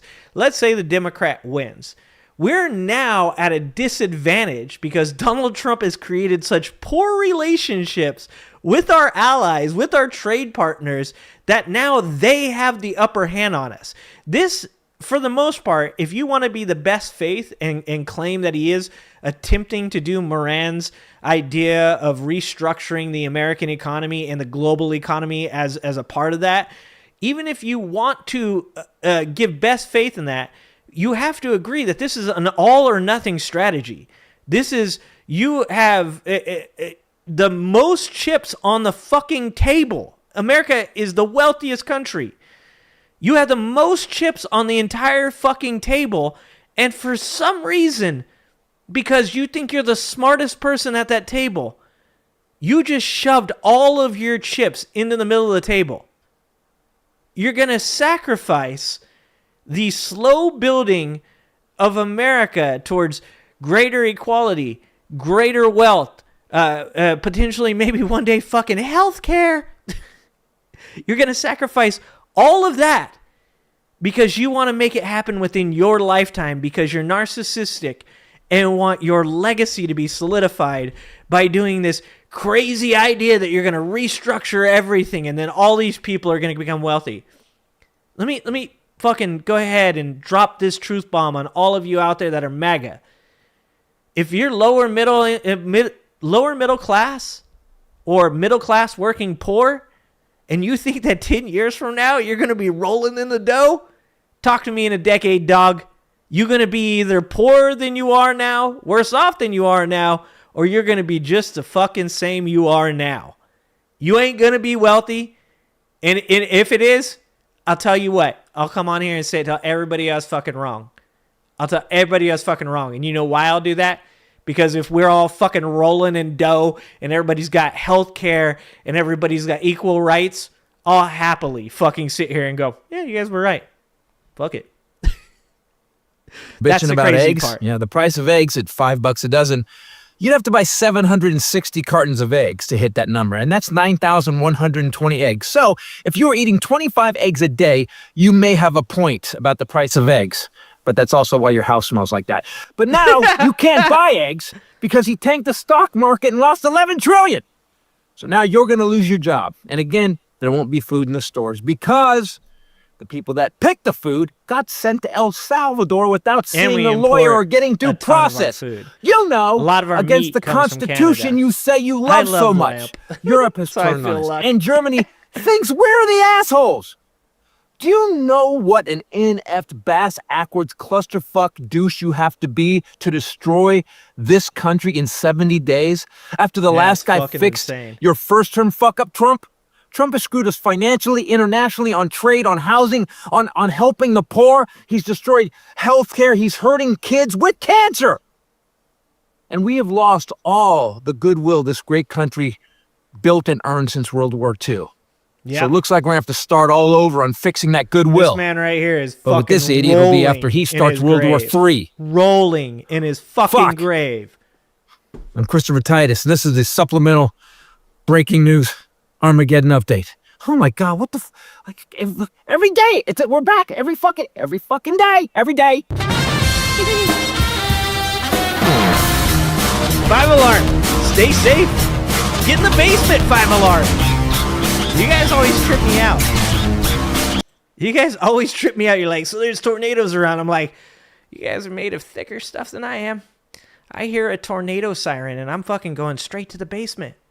I got a sub-basement, so it ain't gonna do any good. But I'm getting the fuck out of here. 5-alarm, be safe. Go to the basement. It's like you hold all the chips, but you want to build a new casino off of a bad poker game you had that's more fair. Yeah, exactly. Exactly. It doesn't, none of it makes sense. It's, like I said, I'm trying so hard not to lean into the conspiracy side of this conversation, that they're doing this shit on purpose. But the more you try to look into good reasoning for why they're doing these things, the more likely it seems that they're just trying to just break everything. And it's crazy to watch American citizens say, yeah, I'm okay with that. Like, I understand that the rest of our culture is going to get absolutely fucked. But I'm okay with that because I might benefit from it. That's how bad off we are. That's how willing Americans as a whole are right now to sell out in the hopes of getting wealthy. That's how fucking brainwashed we've become about being wealthy. Take a look at who these people are that are wealthy. They are not mentally healthy people. These are people that every day of the week we're getting some new story about the fucking deviant, crazy shit that they're involved in. Russell Brand. Okay? It's a problem because it might not be illegal to be a billionaire, but it is immoral. And I do believe that when you have the type of access that much wealth provides to you, you become a weird fucking person. That's why I think it's almost even fucking special to see certain people that have kept themselves from going down that path, right? Like there's very few people, maybe a handful of people that can have access to pretty much anything they fucking want in this world, and for them not to turn into some kind of weird ass psycho fucking oligarch insane person. And like I said, it might not be illegal, but it's definitely immoral. So when you're saying to yourself, dude, we could throw all the chips on the table and because this is what they mean, they don't mean you, I could be wealthy off of this. I could be the next Elon Musk. I could be fucking Mark Zuckerberg. I could have like a tenth of what they got, man. Just give me the tip. Just a little bit of it. It's like, that you don't need that. You know when you're the happiest? You know when things like seem to click the most in your life?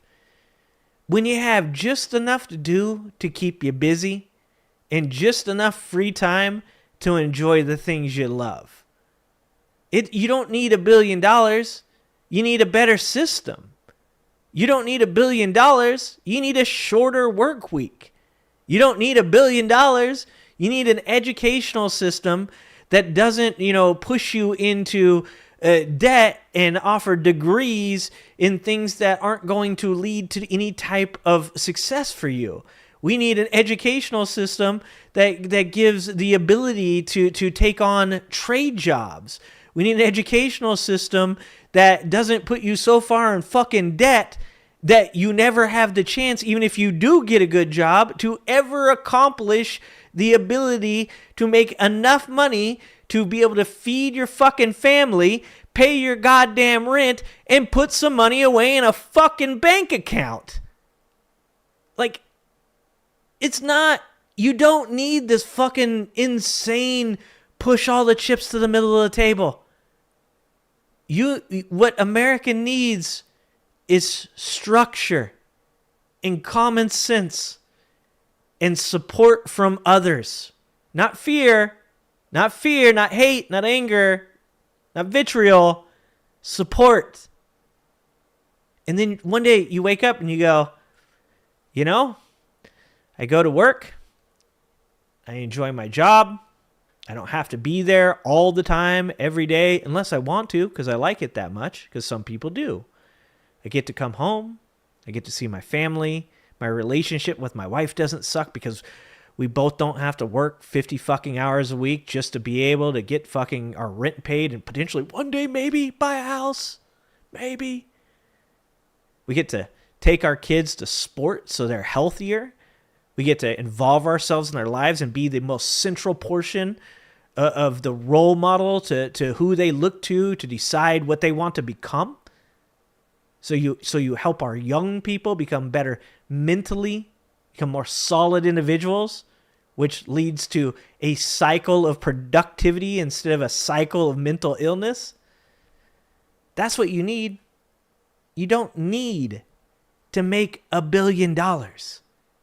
You need to have a healthy life where you feel supported and appreciated. You just watch Adam Mockler's video? Okay, we'll watch something else. We'll watch one of the other ones. How about this one? How about that Kanye one? We gotta watch it. We gotta watch something to laugh at. This shit is fucking crazy. What's up, 21st century suffragettes? Go by and... yeah, guys. Click over. Say hi to Diane. fucking put some emojis in that chat. Tell her how amazing she is. Like, for sure. You will not, I will not tell you not to do that. Okay? That's not going to happen. Let's see. Beetlejuice. You work, you like your job. People are, for the most part, okay with your existence, even want you around in your free time to take care of yourself, people you care about. Exactly. It's pretty fucking simple, right, Beetlejuice? It's simple. The Angry Ginger keeps talking and talking. I know, but that's what I do. I thought that's why you guys came here. Dude, we gotta watch this Sam Cedar on PBD at 1.2. But first, come on, guys. Just take one look at that right there. Tell me, how'd I get sucked into this one, guys? Okay? Fucking Kanye in a Klan hood. This is what I'm talking about, all right? This is the kind of shit that is fucking rich people do, okay? Is this who you want to be? Is this where you want to be when Jesus comes back? Gotta bring some Joe Dirt in this bitch. All right. Like, this is literally what I was just talking about. Fucking rich people. Okay? Next thing you know, you're a black man wearing a Klan hood. Because you got too much goddamn money. That's what the fuck happens. Let's watch this. No, we're going to watch this instead, Luck. That's a good point. Kendrick to do the Super Bowl. This is Kanye West. He's decided... Hold on. Why do they want somebody with no hits like Kendrick to do the Super Bowl? Did he say no hits? He said no hits? Oh, we're about to get into hip hop. How about Humble? How about DNA? How about Squabble Up? Okay. Squabble Up. I don't know if that's a hit, but it was fucking amazing. Not Like Us. Like, dude, I'm not even a Kendrick fan, and I can name like 5. What the fuck is Kanye? Kanye's insane. This is Kanye West. He's decided to talk to somebody in a Klan hood. Why do they want somebody with no hits like Kendrick to do the Super Bowl, right? Squabble Up. This is a theory I had. The people that ran... Oh boy, a theory from Kanye. That won the Super Bowl had to come to people who run the music industry and be like... And of course it's DJ Academic's ass too. You guys... Dude, how fucking surreal has to be? You're giving an interview to Kanye West as he fucking sits in a Klan outfit. They're standing up. They're not even sitting. What a fucking surreal fucking moment that had to be. My God, dude.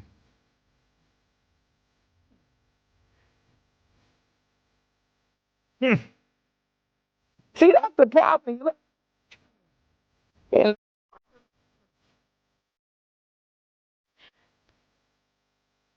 Like, is he pretending to be like? Is he pretending to have like a white accent? What is he doing? What's the voice right now? What is the voice he's doing? People are allowing the people in the music industry to last too long. You know, the only thing. What is that fucking movie? What's the movie? Is it Django?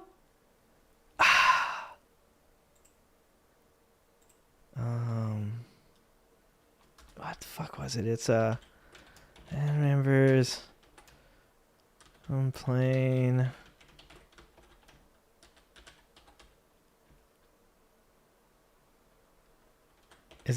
What was the fucking movie? No. Was it Django?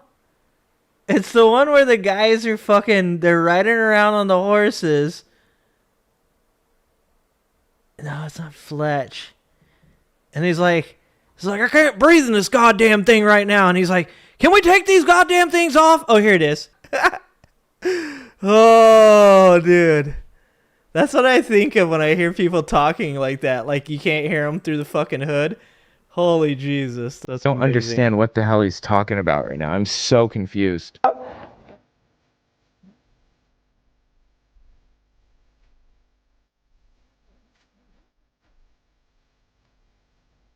What? And put what?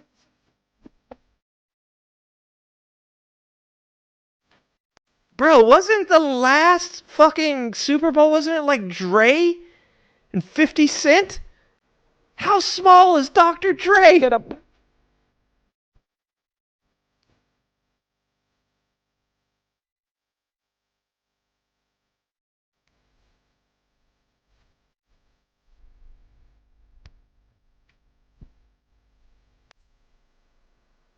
This is what I'm saying, guys.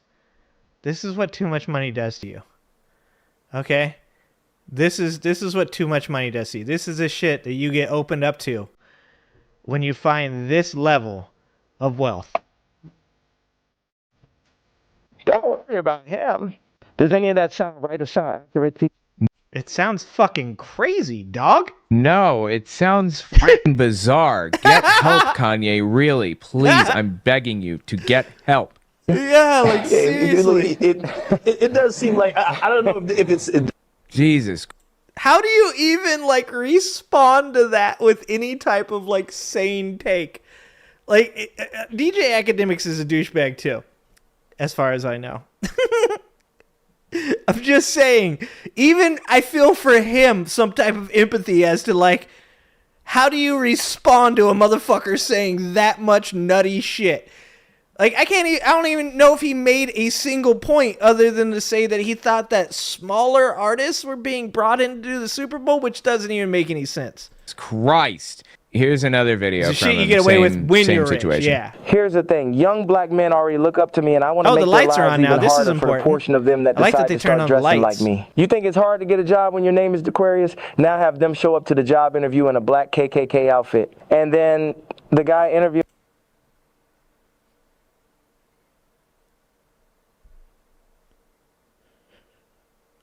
Wait. Hold on. I think the first question that should be asked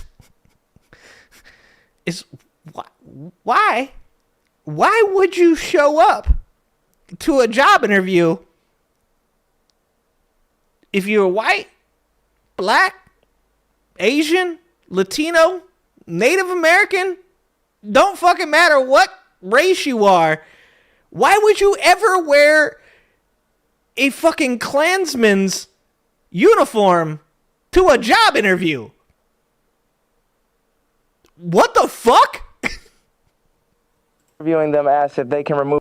Okay, so is he saying he's dressing like this so that people's lives are harder if they try to dress like him? Their hood for the job interview, and when they do, they'll be wearing a wave cap with swastikas on it. Can you mumble unintelligently for me? So you're saying toes behind you? Yeah. Should. That was perfect. I have no idea what you said there. Back to my Klan robe. The beauty of it is there will... Who the f is this guy, and why is he enabling? He doesn't know who DJ Academics is. Oh my god, that's too funny. Oh, Owen. Oh, Owen, my sweet summer child. Kanye West right now. And like encouraging this. Right, Muriel? Why Exactly. did he ask him to mumble? I don't understand what the point of that was. Who can't get jobs because they wear Klan robes, and I'll tell them it's actually the Jews who are keeping them unemployed. We have a real problem with mental health in this country, and it'd be fucking great. It'd be solid if we could have, instead of crashing the economy. Look, this is my plea. This is my plea, not just to MAGA, not just to conservatives and right-wing people, but also to the left, to progressives, to Democrats, to liberals, lefties, communists. Fuck it, I'll bring you all in there. Everybody, socialists, just everybody, every one of you motherfuckers. Can we, instead of crashing the economy, can we invest in mental health? Can we please? Can we please, for the love of all that is fucking holy and important to you and yours, can we please start dumping some fucking money into mental health? Because this shit has reached what I hope is its apex, but I am afraid of what could come after this shit. Like, if this right here is not the tippy fucking top of insanity, we are at the singularity of insanity. I cannot tell you what could possibly be crazier than what the fuck is going on in our society today. God damn it. It's 4D chess at the highest level. Yeah, that's what I was saying. I'm sorry. I didn't want to say that. Really I can't hard say here. that. One more time. So he's saying he's wearing the black Klan robes. Why? Of it is there will be all these unemployed black men who can't get jobs because they wear Klan robes, and I'll tell them it's actually the Jews who are keeping them unemployed. Oh, he's making a fashion statement. He's Owen He's trying to figure make this shit out people's is lives amazing. worse and more miserable, and he's going to blame it on somebody else. Yeah, I mean, that is the Nazi way. It doesn't surprise me that he's read Mein Kampf. Speaking of Mein Kampf, he did a new song called World War III. I extracted the vocals and I censored the N-word that he said multiple times. Listen to what he said here. She wanna hop in a Rari. She wanna hop in a Rari. I'm going to tell you what he said. She wanna hop in a Rari. That's I get Ferrari? high on your Owen? memory that That's a you sent Ferrari? through me, whatever the fuck that means. She wanna hop in a Rari. Owen's too white for this. She wanna hop in a Rari. I see that look in her eyes. She wanna hop in a ride. It is I said, weird. Are you ready to die? I said, Are you ready to die? They telling me that I'm a bully. I'm anti-Semitic fully. They say, Dude, there was a time. This is like the Joe Rogan shit all over again. You know how hard it is to try to explain to people what like Kanye West was like before his mom passed away? You know how almost fucking impossible it is to talk about early Kanye, college dropout Kanye? Fucking, do you know how hard it is to explain how fucking good those first couple CDs were?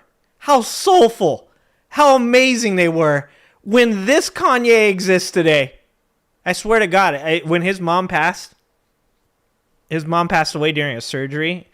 And like, if anybody's ever seen Kanye's, there's a documentary on Kanye. I think it's on HBO. It could be on Netflix, but it's actually a really fucking good documentary.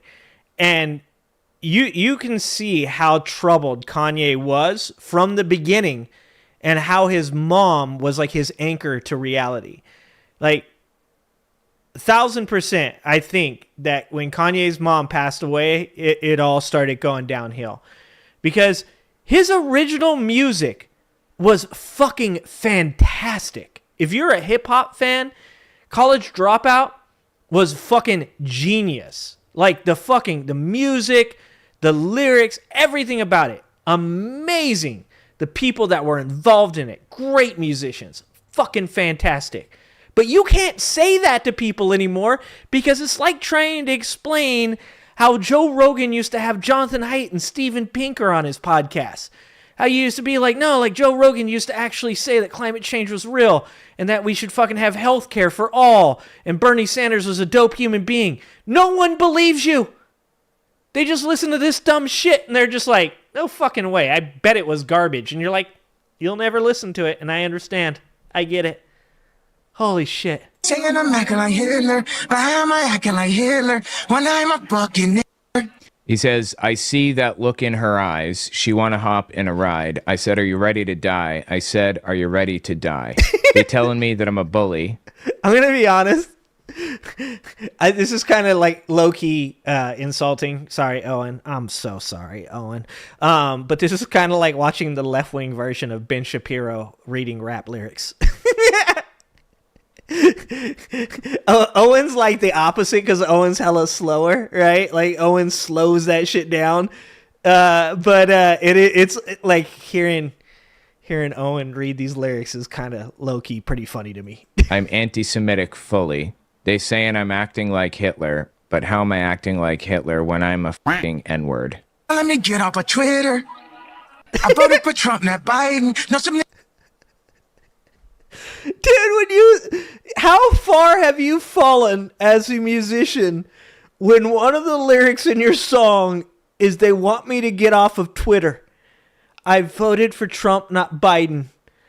Oh my God. This is like, bro, I'm going to say this and you guys are going to shit on me for this one, and I deserve it. I deserve it. I deserve what you guys are about to give me. I would rather listen to a Tom McDonald song than listen to what this shit is. That's how bad this music is. Do you know how fucking insane that is to go from having a fucking like genius level fucking hip hop CD that you produced, you rapped on, you created, to making music that is legit worse than Tom McDonald's? Holy shit. I went to that island. Why the would you go to that island? They tell me get up off of Twitter. I voted for Trump, not Biden. I know some people that went to that island. Why would you go to that island? Went to the dentist and got me some nitrous is this next section. Went to the dentist and put... Oh, wait. Is the laughing gas thing, is that something? Has he been fucking doing laughing gas? Is that what it is? Bro, like, God, these guys... You know how fucking bad this has gotten with fucking Elon and ketamine and Rogan fucking going down this hole, and now Ye and fucking all these people, and then it's somehow being linked to different drugs.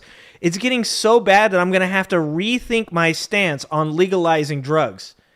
Like, these guys are legit making an argument, not on purpose, making an argument to not... Well, I don't know. Actually, I could probably make the argument that legalizing it would probably make it better.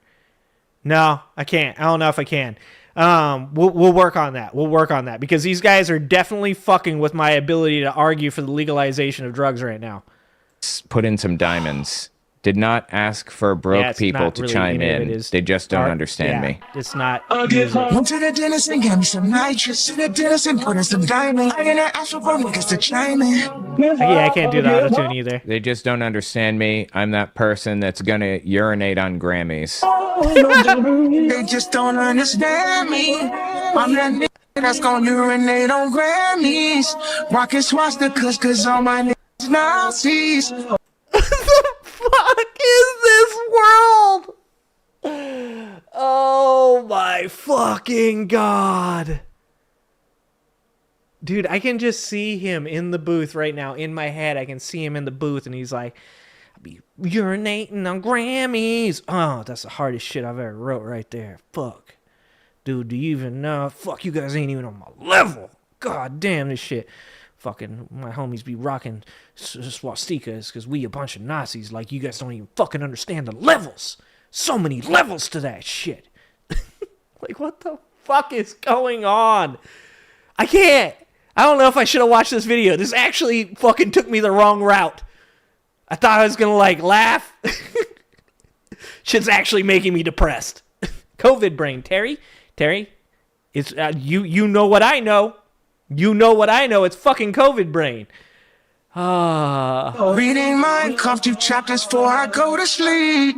Rockin' swastikas cause all my people Nazis. Reading Mein Kampf 2 chapters before I go to sleep. Jesus Christ. You should probably stop reading. And then it's just like the pre-chorus and the chorus, the Natalie, same thing. I don't know. I said, are you ready I don't know to what die? I'm doing. I said, are you ready to die? They telling me that I'm a bully. I'm anti-Semitic fully. They saying I'm acting like Hitler. But how am I acting like Hitler when I'm a fucking I don't know what to even make of this guy. You know the cover of his album, Bully? This is the original cover. This is his son, I believe. His son's name is Saint, I believe. And the inspiration was his son hit somebody at school, and the principal contacted, the parents and basically said he's hitting kids for no reason. And Kanye said, well, why did you hit the kid? And he said, because he was weak. And so Kanye made this album Jesus Christ. with his son on the front and named it Bully because I guess he's proud of that. He thinks it's cool or something. Anyway, yeah, that's Owen Kanye is struggling, right now, and that's dude. what he is up He's to. like, I have another clip from him. Oh, Check shit. this out. Like they Nigerian. Hold on. God, I hope he doesn't say the N-word more. Yeah, I know. I'm demonetized. Really get they shit together like they Nigerians. This video or is like not they making any Chinese, money. or like Well, thank you Jewish, for the guys. or like Thank you to they're you guys that super Czech chatted. Indians or That's some the only shit. money I'm making Everything off this one. saying counts. And the way it's What is this guy doing? Just standing here, yeah, it's a weird staring interview. at Kanye while he talked and says all Such an this uncomfortable, insane shit. awkward fucking video.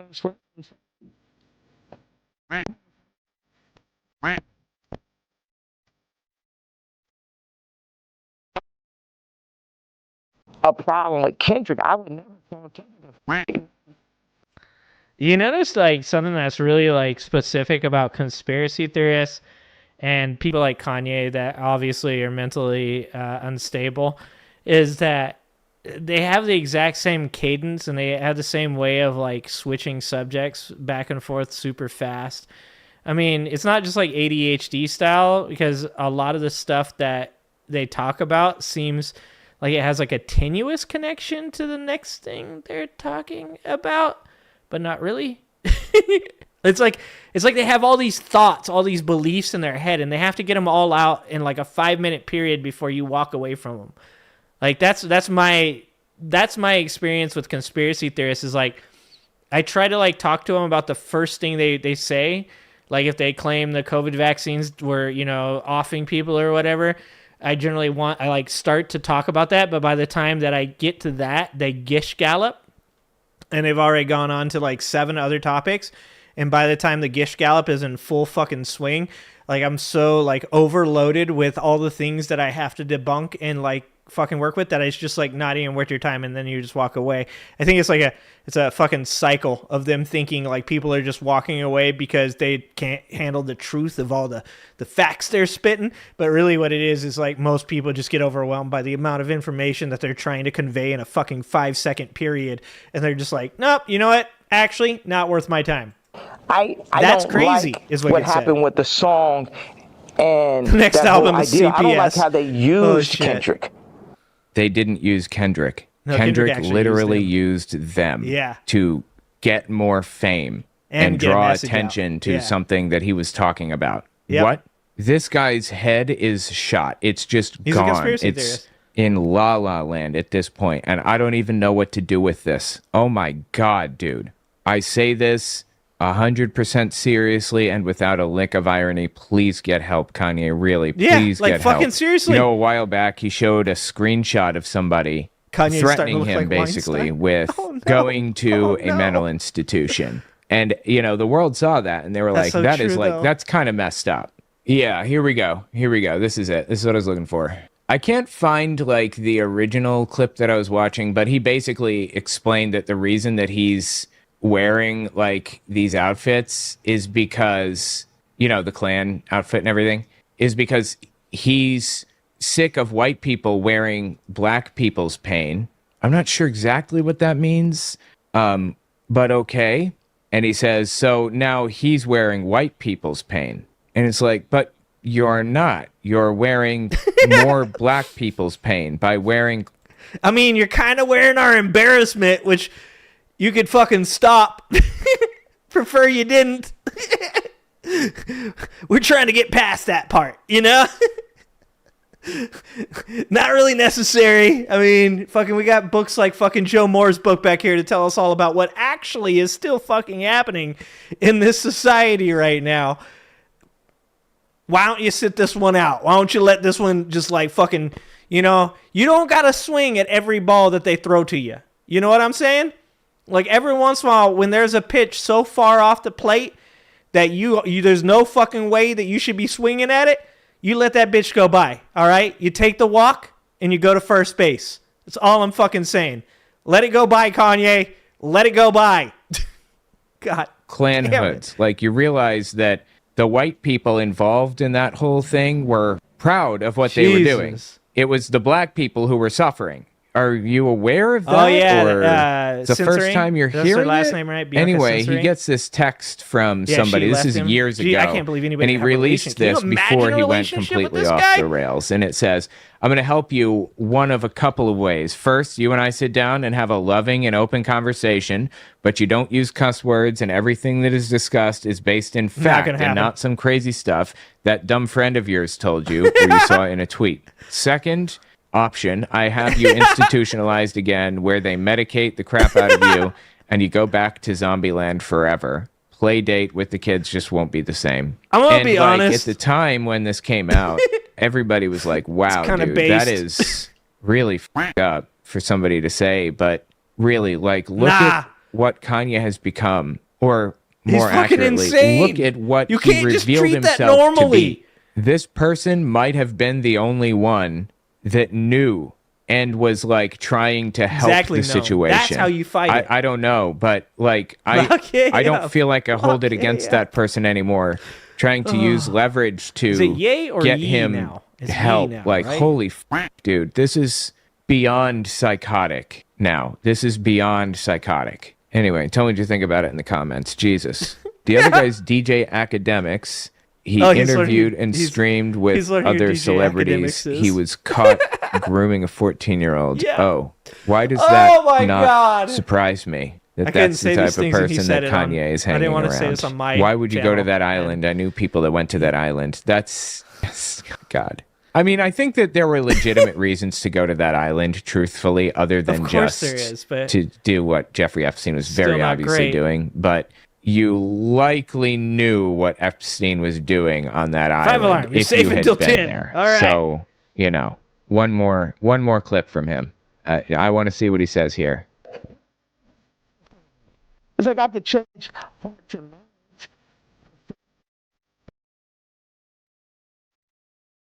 It's so fucking weird. This setup. Why is it so dim from this camera angle? It looks like this is the kind of shit that, like, you're just over at your buddy's house and you're trying to leave.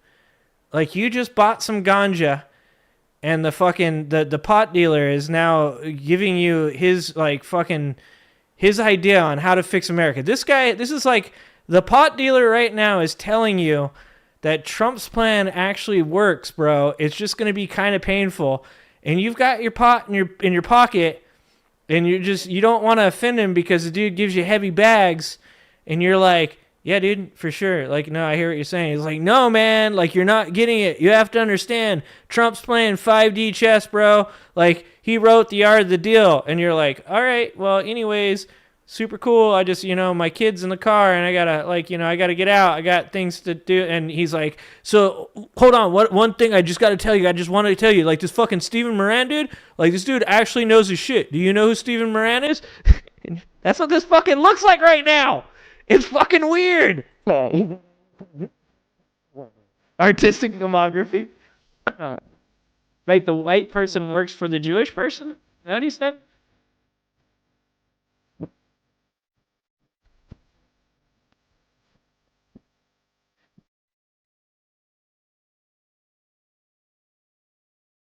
People not even in a position. Food is the original drug? And what? I'm pretty sure processed foods came after drugs. I don't want to get stuck on a real small point in this argument, but I'm pretty sure he's referencing like sugar and processed foods. I'm pretty sure drugs came before that. I could be wrong. like alcohol definitely did, right?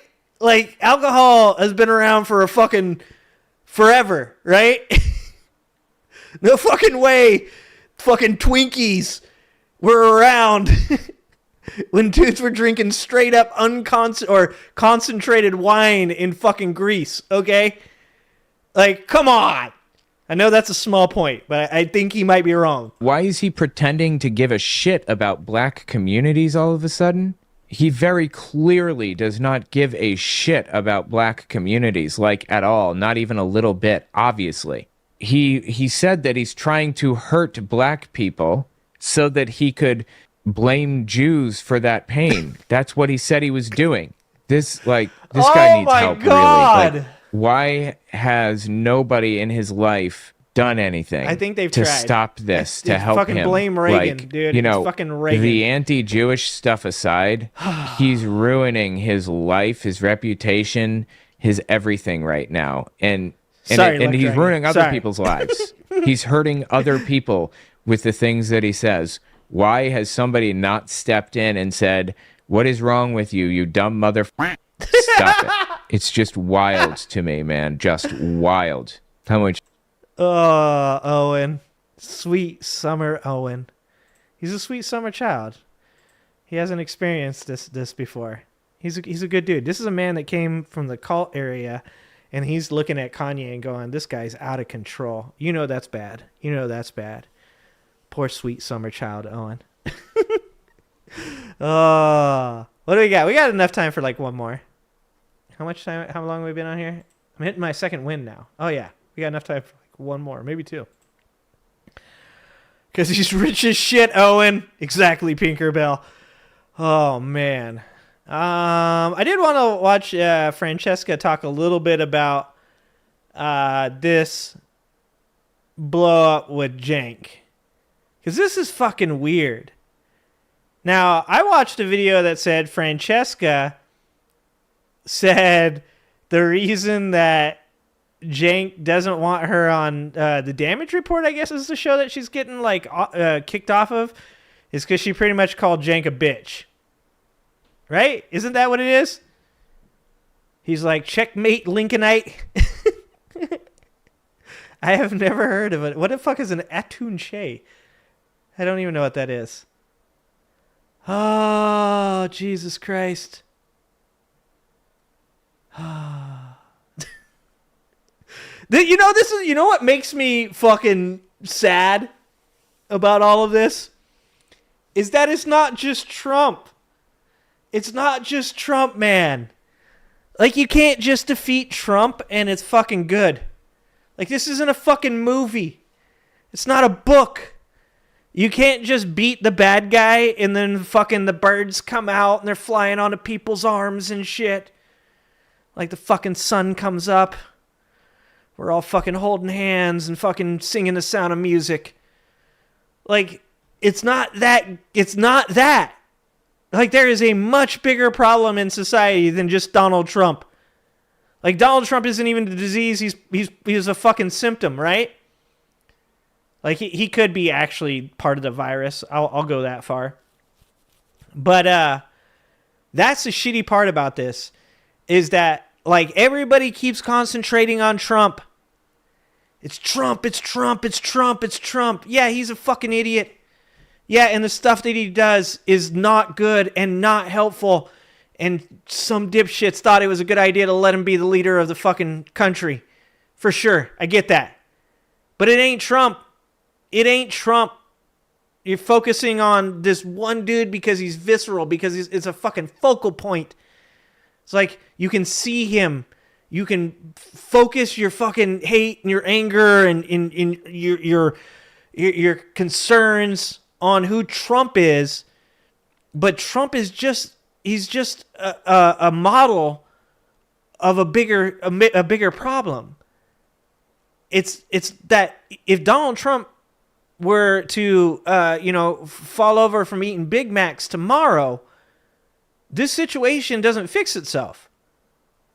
You know, if Andrew Tate falls over tomorrow, the red pill community doesn't fix itself. Young men don't fucking all of a sudden you wake up one day and go, oh shit, that was dumb to follow that guy. He's an asshole. If fucking, Kid Rock stops making bad hip hop, still a problem. Tom McDonald. I think that people need to understand when we're watching a video like Kanye, even though I'm laughing and I'm having a good time and fucking, it's absurd. And Owen's laughing and he's having a good time because it's absurd. That really, like, what we should be taking from that is that there's a much bigger issue in our society than Donald Trump. He's just the prime example of the problem. He just happens to be almost everything that is wrong with what is wrong with society. Anna has been red-pilled.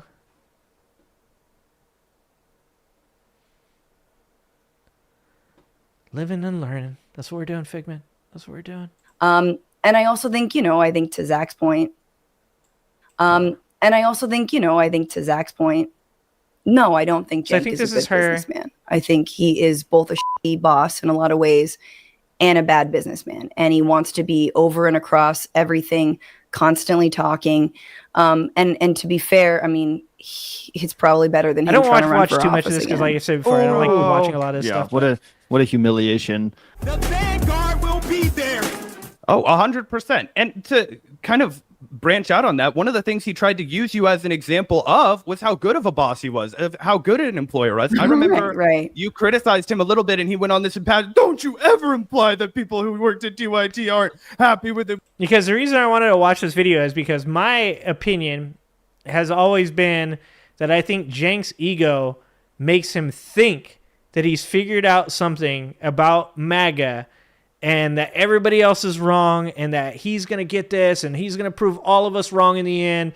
And I know, like, the most, like, basic, simplest explanation is that Cenk is just fucking grifting. But I actually think, because I've seen people say this before, that it's like his ego. I think that his ego is just like, it's got him to this place where he thinks he knows how to solve this issue, and he refuses to hear anybody else's point of view on this. We have tons of very enthusiastic people, and they love TyT. We did a video about how, you know, so-and-so's desk has comic book stuff because they like comic books. We care here. And a question I had prepped for you was, Cenk likes to advertise that, you know, you shouldn't criticize the Young Turks because they are employers of 75 hardworking people. And I wondered how many of those people he's considering outwardly are his employees when he's paying them like a contractor. In your experience, were there 75 employees at the Young Turks? I wonder how many of these people are going to end up getting the boot. Because this reminds me a bit of what Trump's doing. It's, you know, he's, you know, cutting off the people that he thinks disagree with him. And, you know, it's one thing to say, I thought Francesca in that interview where she brought Cenk onto the bituation room or whatever it was and talked to him, I thought that she was actually really good faith for the majority of that, but at times would push back on him. And that feels very Trumpian. It feels very Trumpian to get upset when somebody capitulates for the most part just to try to keep the relationship pretty good, keep it, like, you know, workable. But the moment they push back at all, like, you get super egotistical and narcissistic. You know who I just saw? Holy shit. Do you guys know who Lindy Lee is? This is how bad the grift has gotten. Here, let me see if I can find this. There's two things.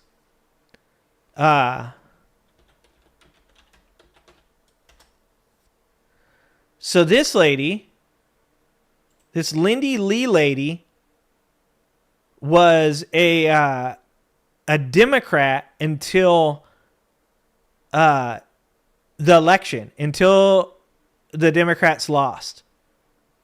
And now you can see Biden Insider exposes cover-up.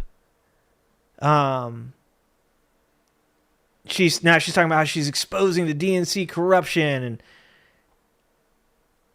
and now you got all these like MAGA people. The funny thing is if you click on some of these, let's see if this one, maybe not this one. Yeah, so here you go. All these MAGA people are sharing her posts with her and Bernie Sanders and stuff like that. So all these MAGA people are not accepting her into their cult. But now, look, she's on Fox News and stuff like that.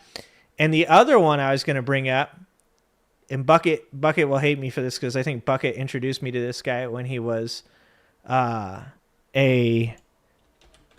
leaning guy. What is it, Rhodescast or something like that?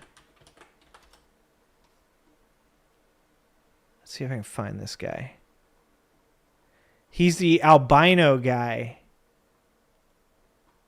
God, maybe it isn't Rhodescast. What was that dude's name? I think I unfollowed him, unfortunately.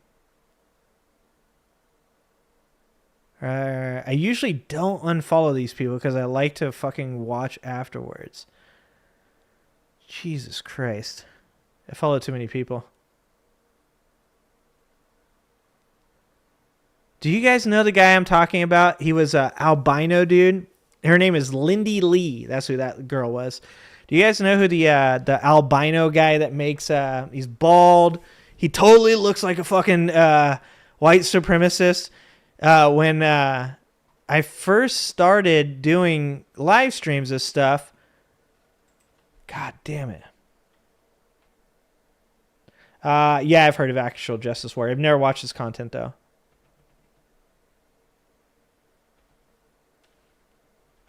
What was it? That's not going to get it.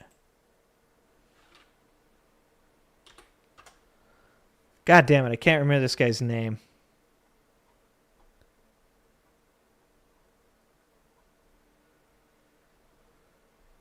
Albino Tom McDonald. No, not Sean Ross.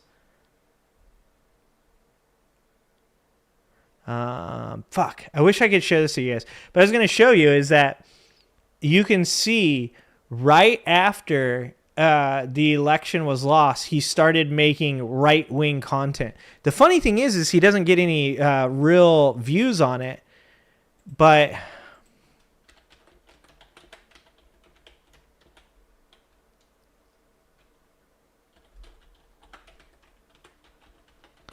I mean, this is a fucking shot in the dark here. All these people look weird. Oh, that's Sean. That's the Sean Ross guy. God damn it! I wish I could fucking remember his name. Oh well. Anyways, you can see where he cut the left-wing videos and stopped making them and started making right-wing videos right afterwards. It feels like, so when I say that I think that people are wrong, that Cenk isn't grifting, it's only because I say that I think his ego is so big. But here's the thing about that. I think that his ego being that big, that narcissism being such a fucking problem, that if MAGA is willing to accept him into their fold, that eventually he will make that turn. And obviously, Anna already has, because she's a good-looking woman. So, of course, MAGA needs more of those. So they're happy to let her into their fold because she's a female. And as long as she bends the knee, they're pretty happy with that. But it just seems like what Cenk is doing right now is very Trumpian in the way of, if anybody at all argues with what he's saying, then he just gets rid of them, or they leave, and he wants to cut ties. And at the same time, he can literally go on to these, MAGA Turning Point, Charlie Kirk shows, and have these people, laugh at him in his face. And he just acts like it isn't happening. He does mental gymnastics to explain away why they're laughing at him, which is fucking nuts to me. It's so crazy to watch these people flip. Like, I don't get it, because I don't do this to get paid. And I do understand that it's easier to make money on the right-wing side of this, right? But it's like, you gotta have some fucking, foundation for your morals, right? Like, god damn, that would feel so fucking weird. I'd feel so gross to come on here and start espousing values that did not connect with me on a moral level. Like, it's so fucking weird to me to see these people flip and just start making content that is exactly the opposite of what they claim their values are, what their morals are. It literally boggles my fucking mind. People like him believe Fran is in the wrong. Possibly. I wish Bucket was here. Bucket knows who the fuck I'm talking about. Damn it, Bucket! Bucket, come back! Let's see. They have no real principles. Yeah, I know. I know a lot of, and that's sometimes where I mess up, right? I mess up by saying, the reason I do this is because I get on here to try to, have discussions with people, potentially even change my mind on subjects. And, I like the engagement of talking to you guys and discussing things and watching the videos. And really, at the end of the day, my wife's tired of me spending 2 hours just talking at her all the time. She still talks to me, but she would like me to, talk to other people as well. My friends also would like me to not always discuss fucking politics and these big ideas with them, and would like to just talk about football every once in a while. So I like doing this, and it doesn't matter how much money I make at it, and I don't care whether or not I get famous or popular because of it. I just like doing it, and so I'm doing it. But I also have a career outside of YouTube that allows me the financial stability to also be able to do that. I get that. I get that a lot of these people are beholden to making money off of YouTube content. And I'm sure it's really fucking scary for them when they see their numbers start to go down and they start making less money. But I wouldn't think that would be a problem for somebody as big as TyT. I would think that they're big enough and they make enough money, unless they're living well outside of their means, which is possible, that they should be concerned at all about a drop in viewership because, Democrats aren't as popular as, say, they were during the election cycle. And I don't even know that that's true. Plus contractors? Is it really that large of a staff? I don't think it's. I would imagine it's something, between 50 and 70 full time. That makes sense to me. There's people in Philly. There are people working on Rebel HQ. But I would also imagine. I don't think those are. It's a good question. And this is the other thing about TyT. Obviously, I'm not like I'm not like a whistleblower or anything. I don't know enough about, how the company is run because I've simply been a contractor and increasingly would not go into studio. I don't want to, fight LA traffic at 3 p.m. on a Friday. But I do know that it is an incredibly opaque organization. So nobody knows how the other side of the company is being run. Nobody has privy to anything. I mean, and that's sort of how Cenk likes it. And I think that's probably what Anna had problems with, but just, without naming names, I know that others also have problems with that. It's like, I don't know. It's whatever they tell me. Sure. Why not? And so I also think I know when I was hired, when I started getting paid for my appearances, I was told by the head of programming, don't tell anybody that you're getting paid. See, that's shady, right? That's bad boss behavior. That's that's what I was going to say, is that's bad boss behavior. I know that in, at least in being just a normal person that's not ultra wealthy or runs a fucking gigantic progressive media company, I'm not allowed to tell my employers that they're not allowed to discuss their rate of pay. That's against the law, actually. You can tell people that it's a bad idea to do it, which I tell people, if you're not capable of hearing what others make around you without it becoming an issue in your life and you creating all these like reasons for you to, believe you should make more money than that person, I wouldn't do it. It's always a bad idea to, whip out the dick and start measuring. Like you're going to find a reason to be upset. Okay. So I encourage my employees by paying them fairly. All right. Like then there's no need for people to be concerned about what others make because they all feel as though they're taken care of. So that's good boss behavior. When he says that's bad boss behavior, that sets up like red flags. Like I've worked for companies where they put all the numbers for like departments and stuff like that on whiteboards, so that way you can see how well your department has done and how well the company's doing. And I've pointed this out to people before, that incentivizes people to do better, because when they understand how well the company is doing, and then when they understand that the money that they make is tied to that, a lot of times you'll find that employees will invest more in them. Now, if you pay your employees really shitty and post those numbers, well, then you're going to have the opposite effect. But the last thing you really would want to do with any one of your employees is go to them and be like, hey, don't tell anybody that we're paying you.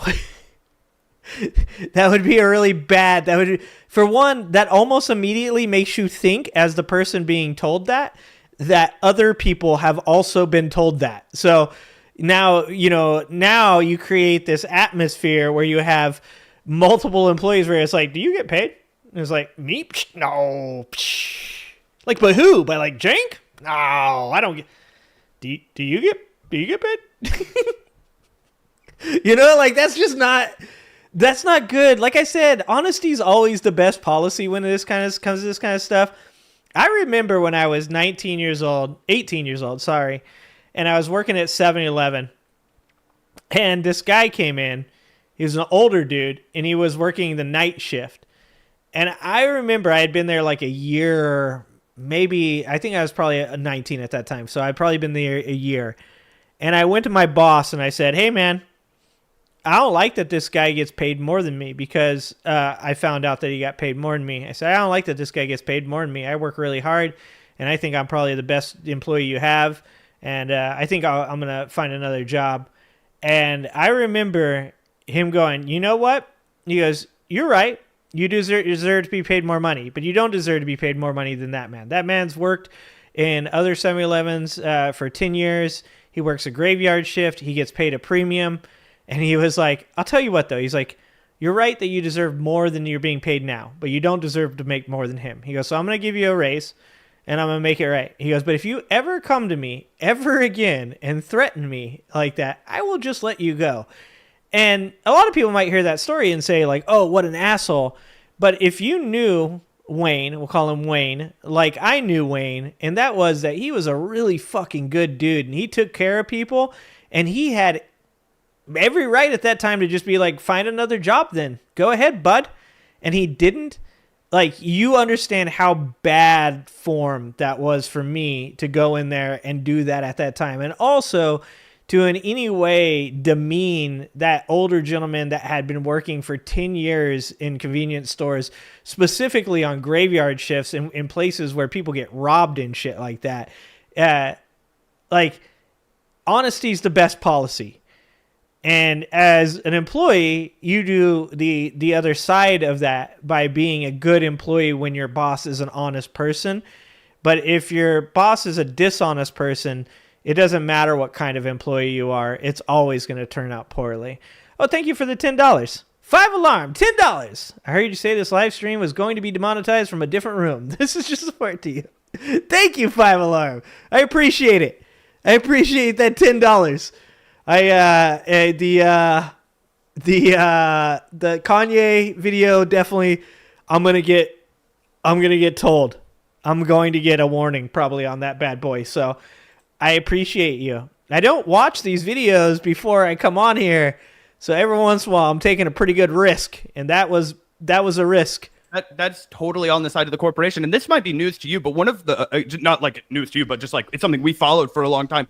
As far as the financing of TyT, and I don't know how much of this was ever something that came across your plate, but in 2017, obviously they took the financing round from 3L Capital, which was led by Jeffrey Katzenberg, and they got $20 million, right? Jeffrey Katzenberg, big anti-homeless advocate in Los Angeles, right? A guy that spends a lot of time with the Gavin Newsom approach to homelessness. There was another gentleman, Joseph Sandberg, contributed millions of dollars and is still listed on the Young Turks website. That guy was recently arrested for fraud, but the Young Turks did no coverage of it. He's also deeply involved in the Gavin Newsom style anti-homeless clean up the streets of Los Angeles kind of coverage. Yeah, see, this is why I don't like it. This is like I was driving home one day and I was thinking to myself, I was like, what if I ever got to a point, because I speak pretty boldly about how, like I just say what I feel, and, even if people are going to unsubscribe, like I want to be able to be honest and tell you guys what I think. But, sometimes I call myself on my own bullshit. And so I was driving home one day and I was thinking about this, and I was like, well, what would you do? What would you do if you made enough money to quit your job? And believe me, I'd have to make a lot of fucking money to quit my job. My job pays me well enough to take care of my home life and help me to own my home and take care of my family. So y'all know when I'm making a lot of money if I ever quit my job, okay? But I was like, what would I do if I were to quit my job and I were to become beholden to these views? And if I said something people don't like, if I made a video about Governor Hot Wheels and everybody, decides to just unsubscribe or drop their membership, whatever it is, what would you do? And I'm like, that just it just feels gross. It feels dirty to think that I'd ever have to take into account that the people that watch my show, if they stop watching it, that like I would capitulate and I would do something like make content that better represents their point of view instead of my own, right? And that's why forever when I make videos, you guys will see every once in a while I'll make a pinned comment in the video where I say, hey, look, I know that some of you guys are going to unsubscribe. I still appreciate you. I still love you. I still support you. I think we still have the same fundamental goals in mind.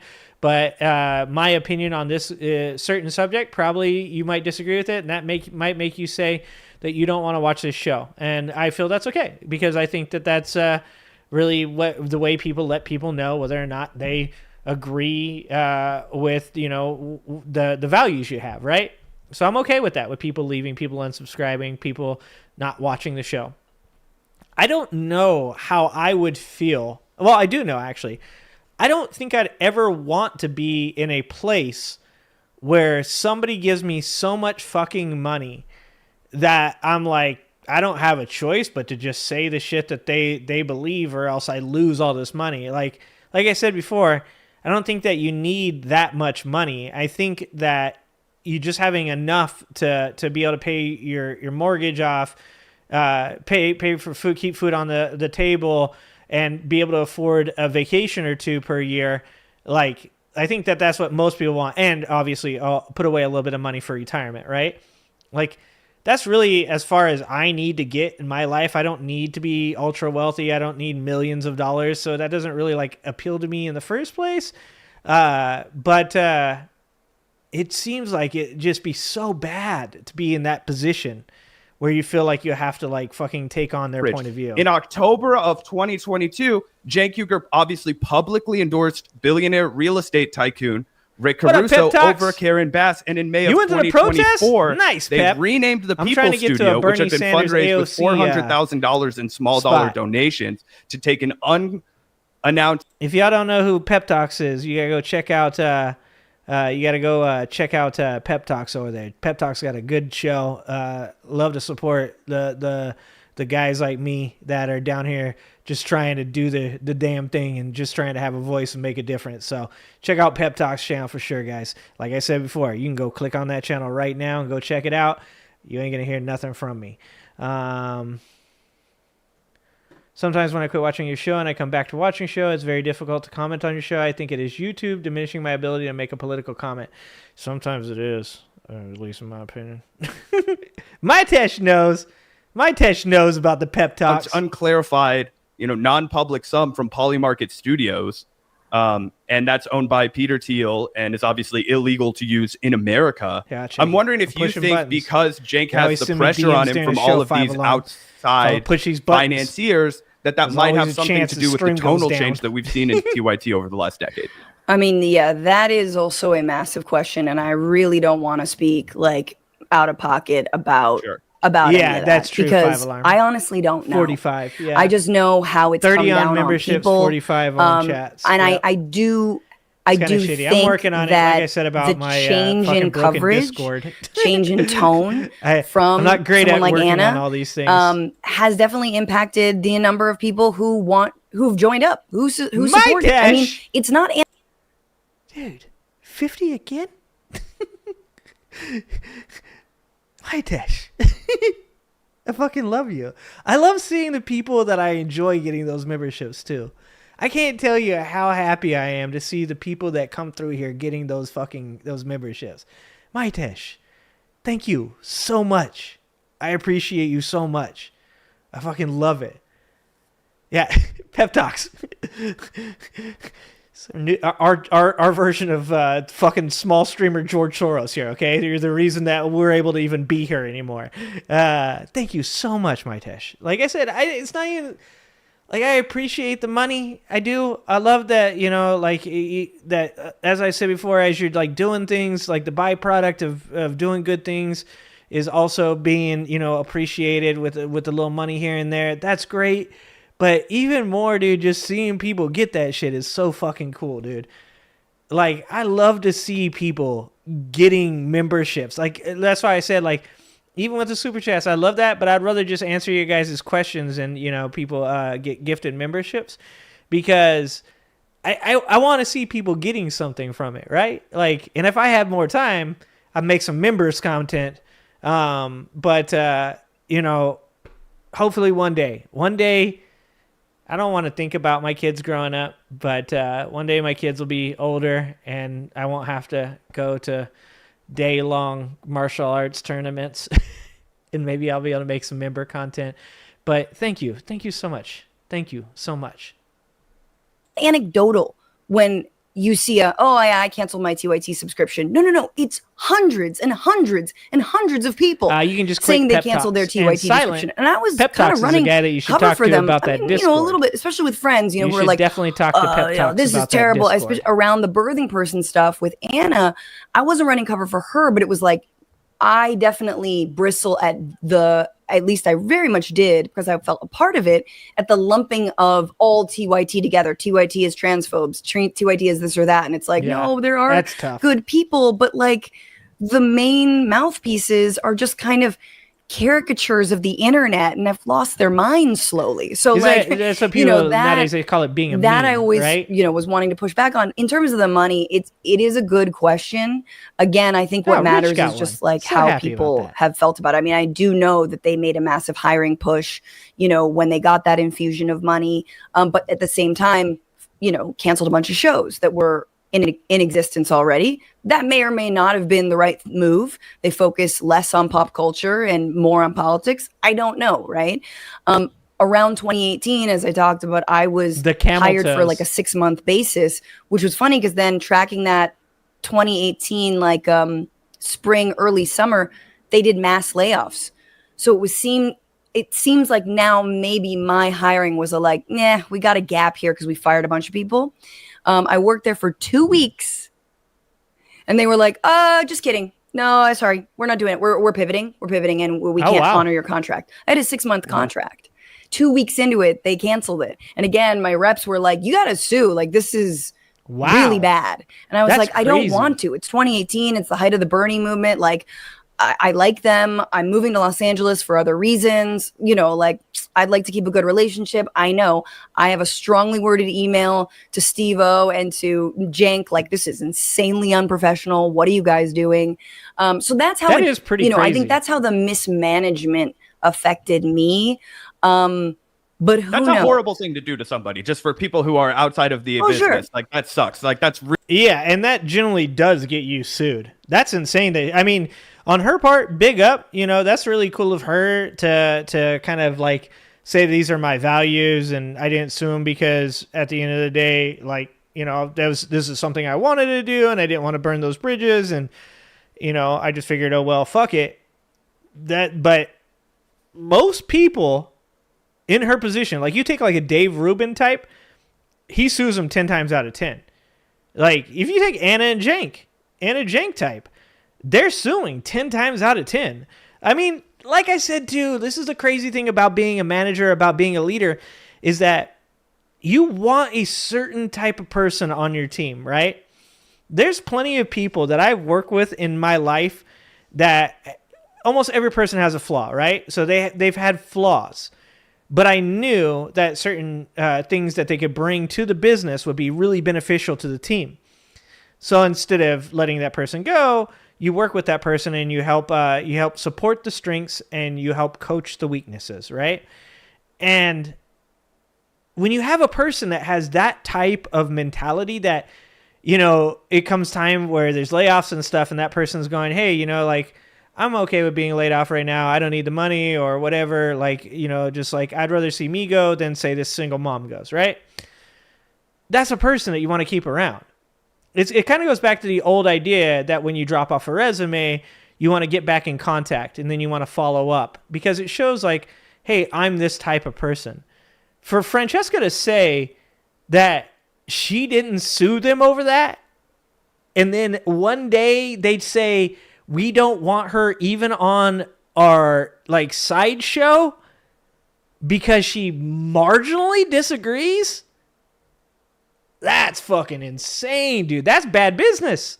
Really, really bad. And potentially you could have been in a worse situation where you do decide to move to Los Angeles, uproot yourselves, and then, for a company that touts itself as progressive, for a company that touts itself as somebody who's going to, really treat people well. You think it was honor your contracts? It's pretty simple, but I think the money is a big TBD, and I don't think it matters. Like saying poly market is absolutely, it's right there. It's in your face. Like, what are you gonna do? And they really don't have a good line. I think that they should just embrace it. Be like, yeah, you know what? Honestly, we're doing this to keep the lights on, and hey, you could help us by joining up. And if the people aren't joining, then maybe they don't like what they're seeing. And so what's interesting is I'm also a more costly contributor. Yeah, and this is so trippy to me because this is what I was saying about that albino bald dude. God damn it, Bucket. Where are you at, Bucket? When you see his flip in content, you actually see him go from 4,000 views on a video to 500 to 800, right? And it's maybe it's a long-term, plan. And so, maybe the guy's going for a 10-year plan of building his stuff. But why? Why even do, like I said, first of all, morally, that's fucking garbage, okay? Like, your values don't change like that. Your values don't go from the day of the election to 1 month after the election, just changing completely to the opposite values. That's bullshit. So to start with that. But even if you want to talk about it from a business mentality, from finance, like, that doesn't make any sense to start doing something. You have all of these people that are following you that believe in these certain values, and then you start producing content that disagrees with those values, and you're even firing the people that also kind of represent those values. It doesn't make any fucking sense at all. And it's almost like people see the amount of money that the Tim Pools make, that the Dave Rubins make, that anybody in the Trump circle makes, and they're just like, man, it's so fucking easy. But you're pot committed. You've already created this facade, this characterization. And I say facade because obviously they don't really actually have those morals or values. You've created this facade of being a left-wing person. And even now, because MAGA has become so extreme in its own purity testing, that there's not a lot of those MAGA types that are willing to jump on that train. They're already giving all their money to Charlie Kirk. They're already giving all their money to Tim Pool. And that fucking grift is full and bloated. I mean, everybody, fucking Roseanne Barr, Russell Brand, even Dave Smith kind of hangs out on the outside edge of it, right? Like, he just picks up just enough. Like, it doesn't make any sense, even financially, why you would want to do this. Contributor to them. I think my rate is higher than most people. Thanks, right? Fallon.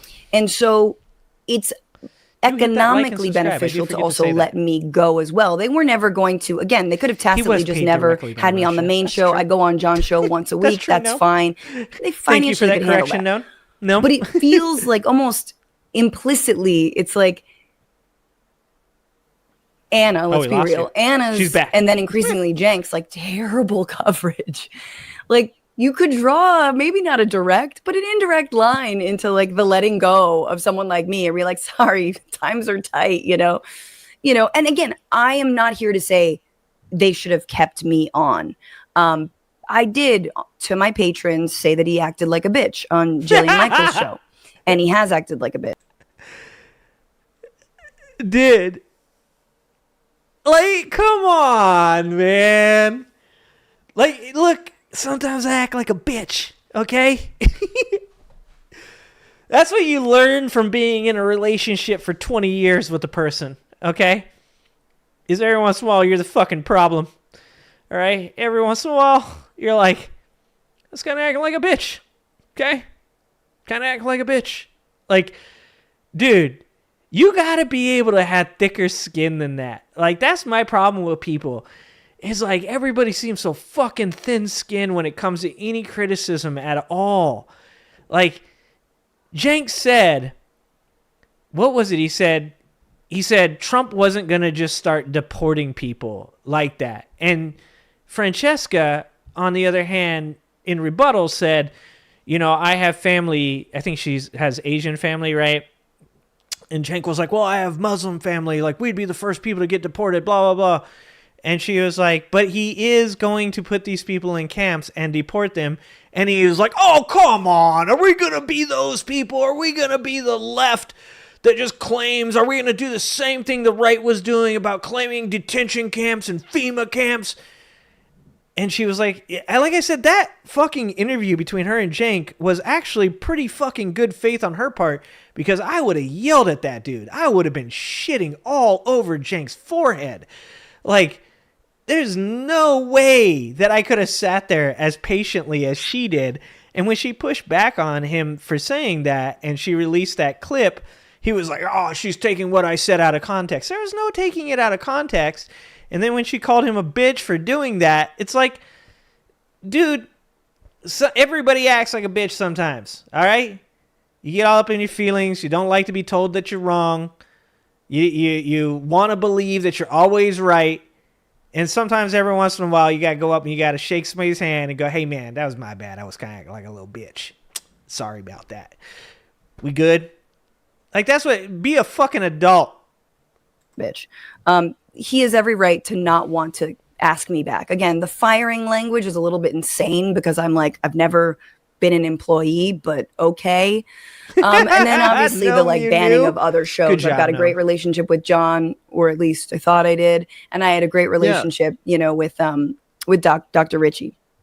You know, so while we're talking about, she was like 19, 20 some odd years old when she starts sitting next to Cenk on the TyT. And when you look at it and you go to their old videos, right? Like their most watched videos in the history of the Young Turks. It's like, this is how chicken nuggets are made. Like this woman's face was destroyed after she was mauled by a chimpanzee. There's a video that got like 10 million views of Cenk and Anna watching two Asian women make out. And they're like, make out porn, and it's like very 2006. Like I went back and watched all of this stuff, and to me it just seems like that's what they deep down want to be making, but they saw a lane for themselves, and it was progressive media. And like people are always like, Zach and Gavin, why do you cover this? It's because when we log off, this is what the fuck Gavin and I talk about. We will go downstairs. My girlfriend is a real reporter. We'll talk about the news. We'll talk about what the fuck is happening in the world. And then we will bitch about the coverage that it got or the lack of coverage that it got. That's what we're obsessed with. That's what we're thinking about all the time. Right? What I think they're thinking about all the time is not the progressive mission. You know what I mean? And I think the only way you could do a daily.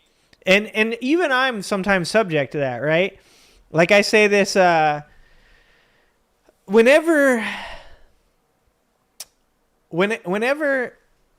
I do interviews with authors, and I do obviously do a lot of authors that are left-wing, right?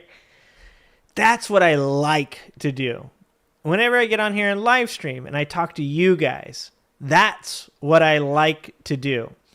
Whenever I learn things about politics and educate myself to what a tariff is and how it can impact society and how you can draw lines back to 1870, 1913, 1930 to you know, learn about the impact of tariffs. That's what I like to do. But what I don't like to do is I don't like these political bullshit fake discussions of you know, like bad faith debates with people. And so for a while I actually really got tired of doing certain content on here. So you guys can see like I like making jokes, and I like, you know, watching videos making fun of Rogan or making fun of Kanye or making fun of Ben Shapiro. I like that, but it's not the content that I want to create, right?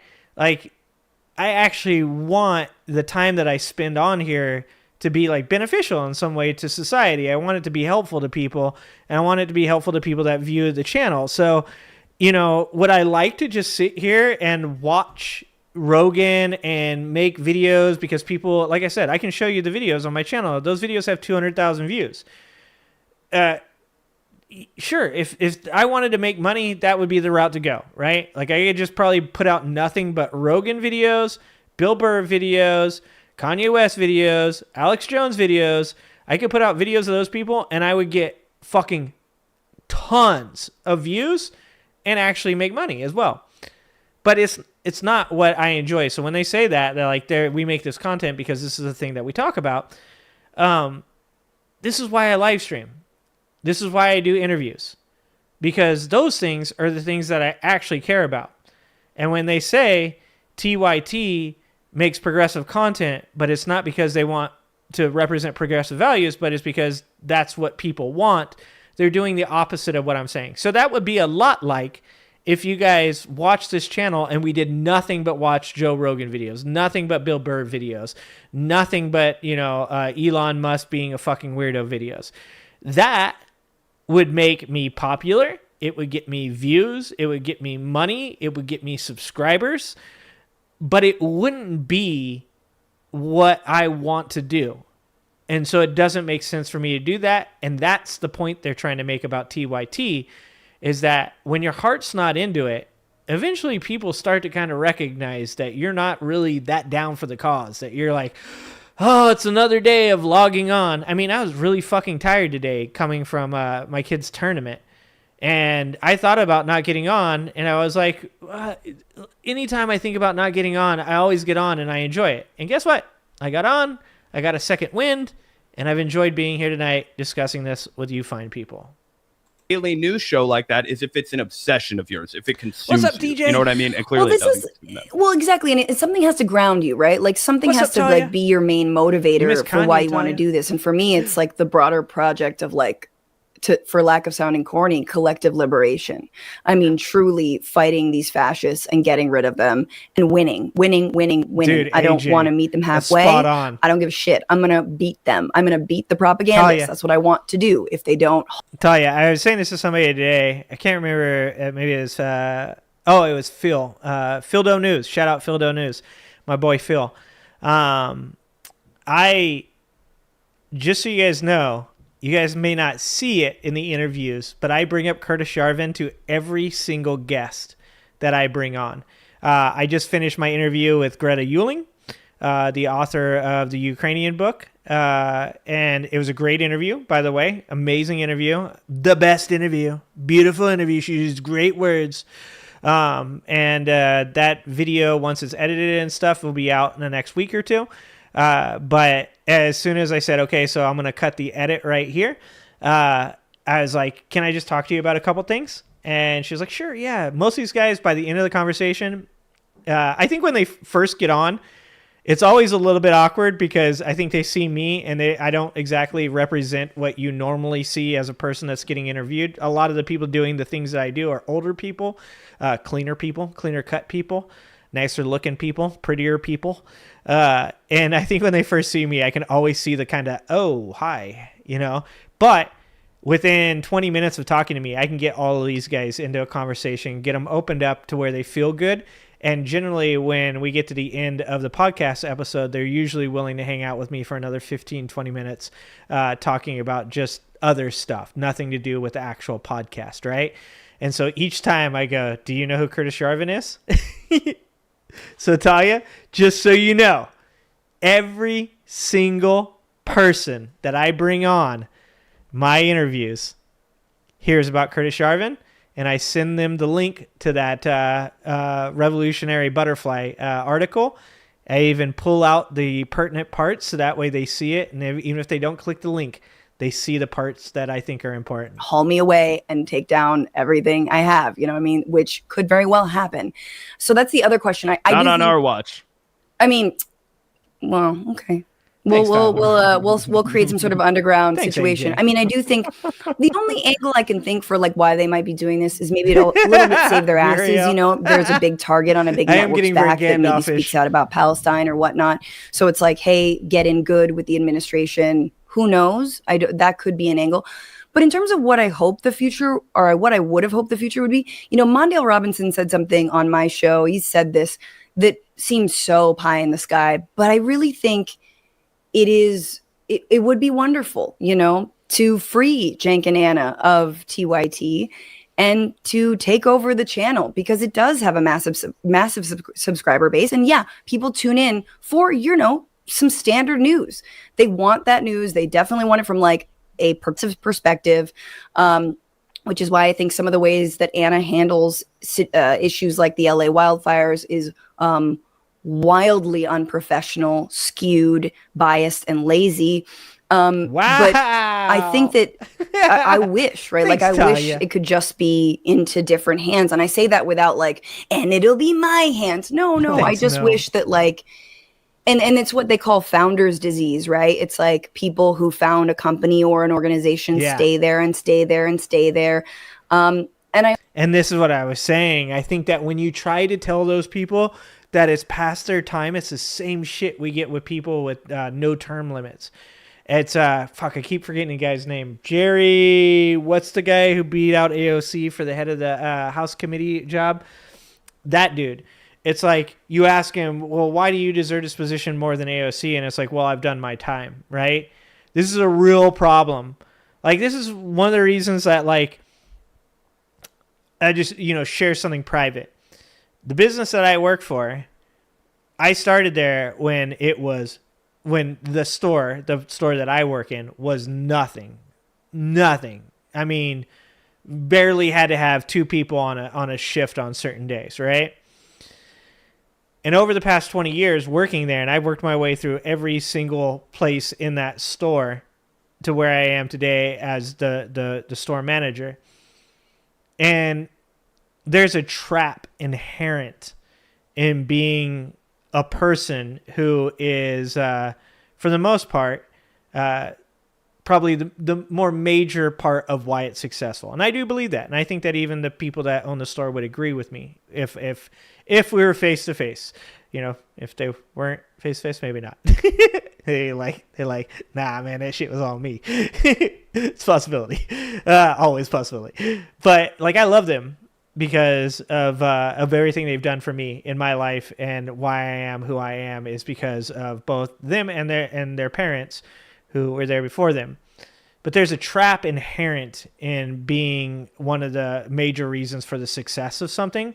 And that trap is that at some point you're going to feel underappreciated. At some point you're going to feel as though you're the main motivating factor for that success, and that you're not getting the type of big ups that you think you should be.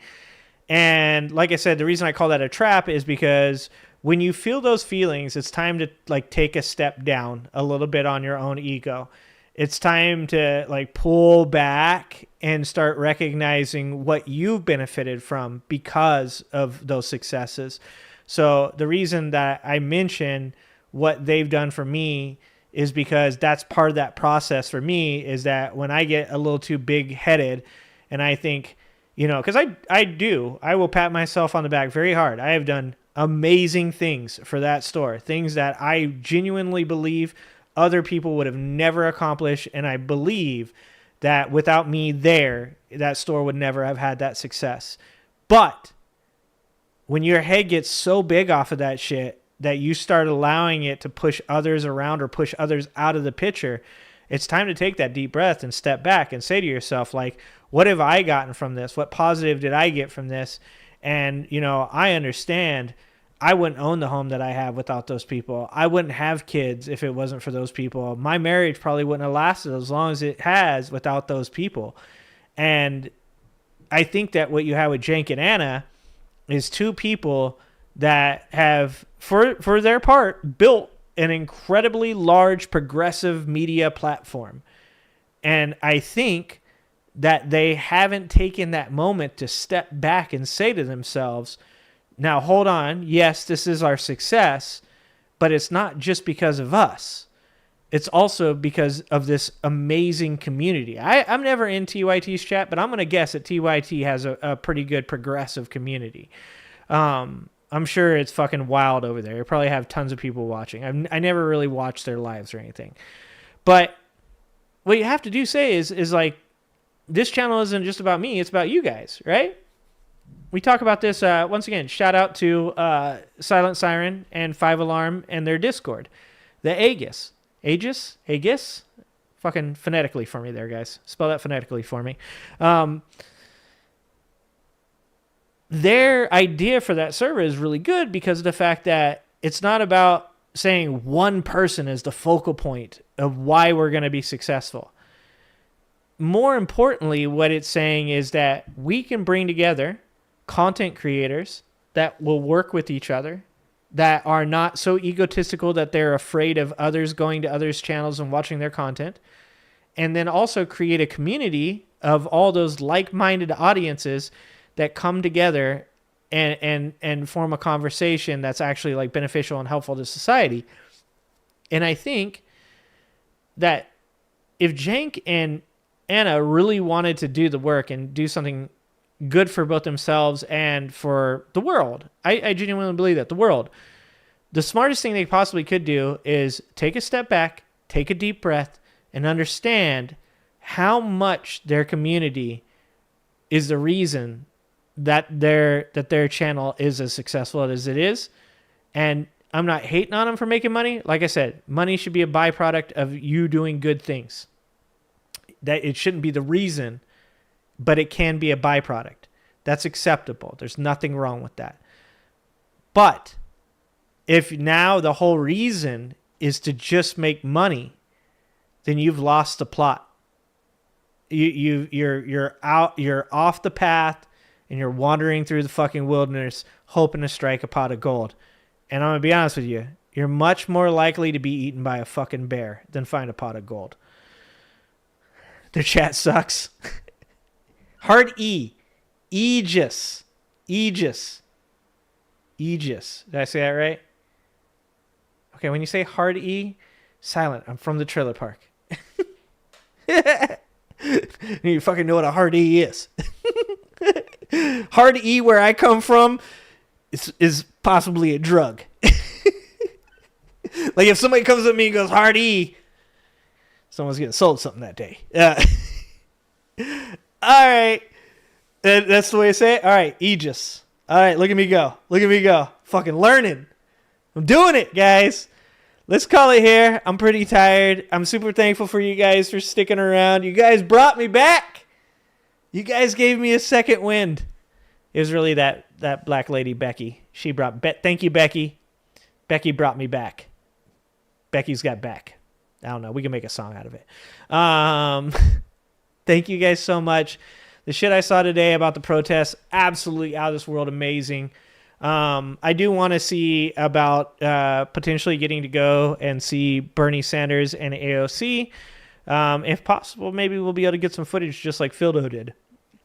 But that's my hope for the future, is to go see Bernie Sanders and AOC at one of these rallies.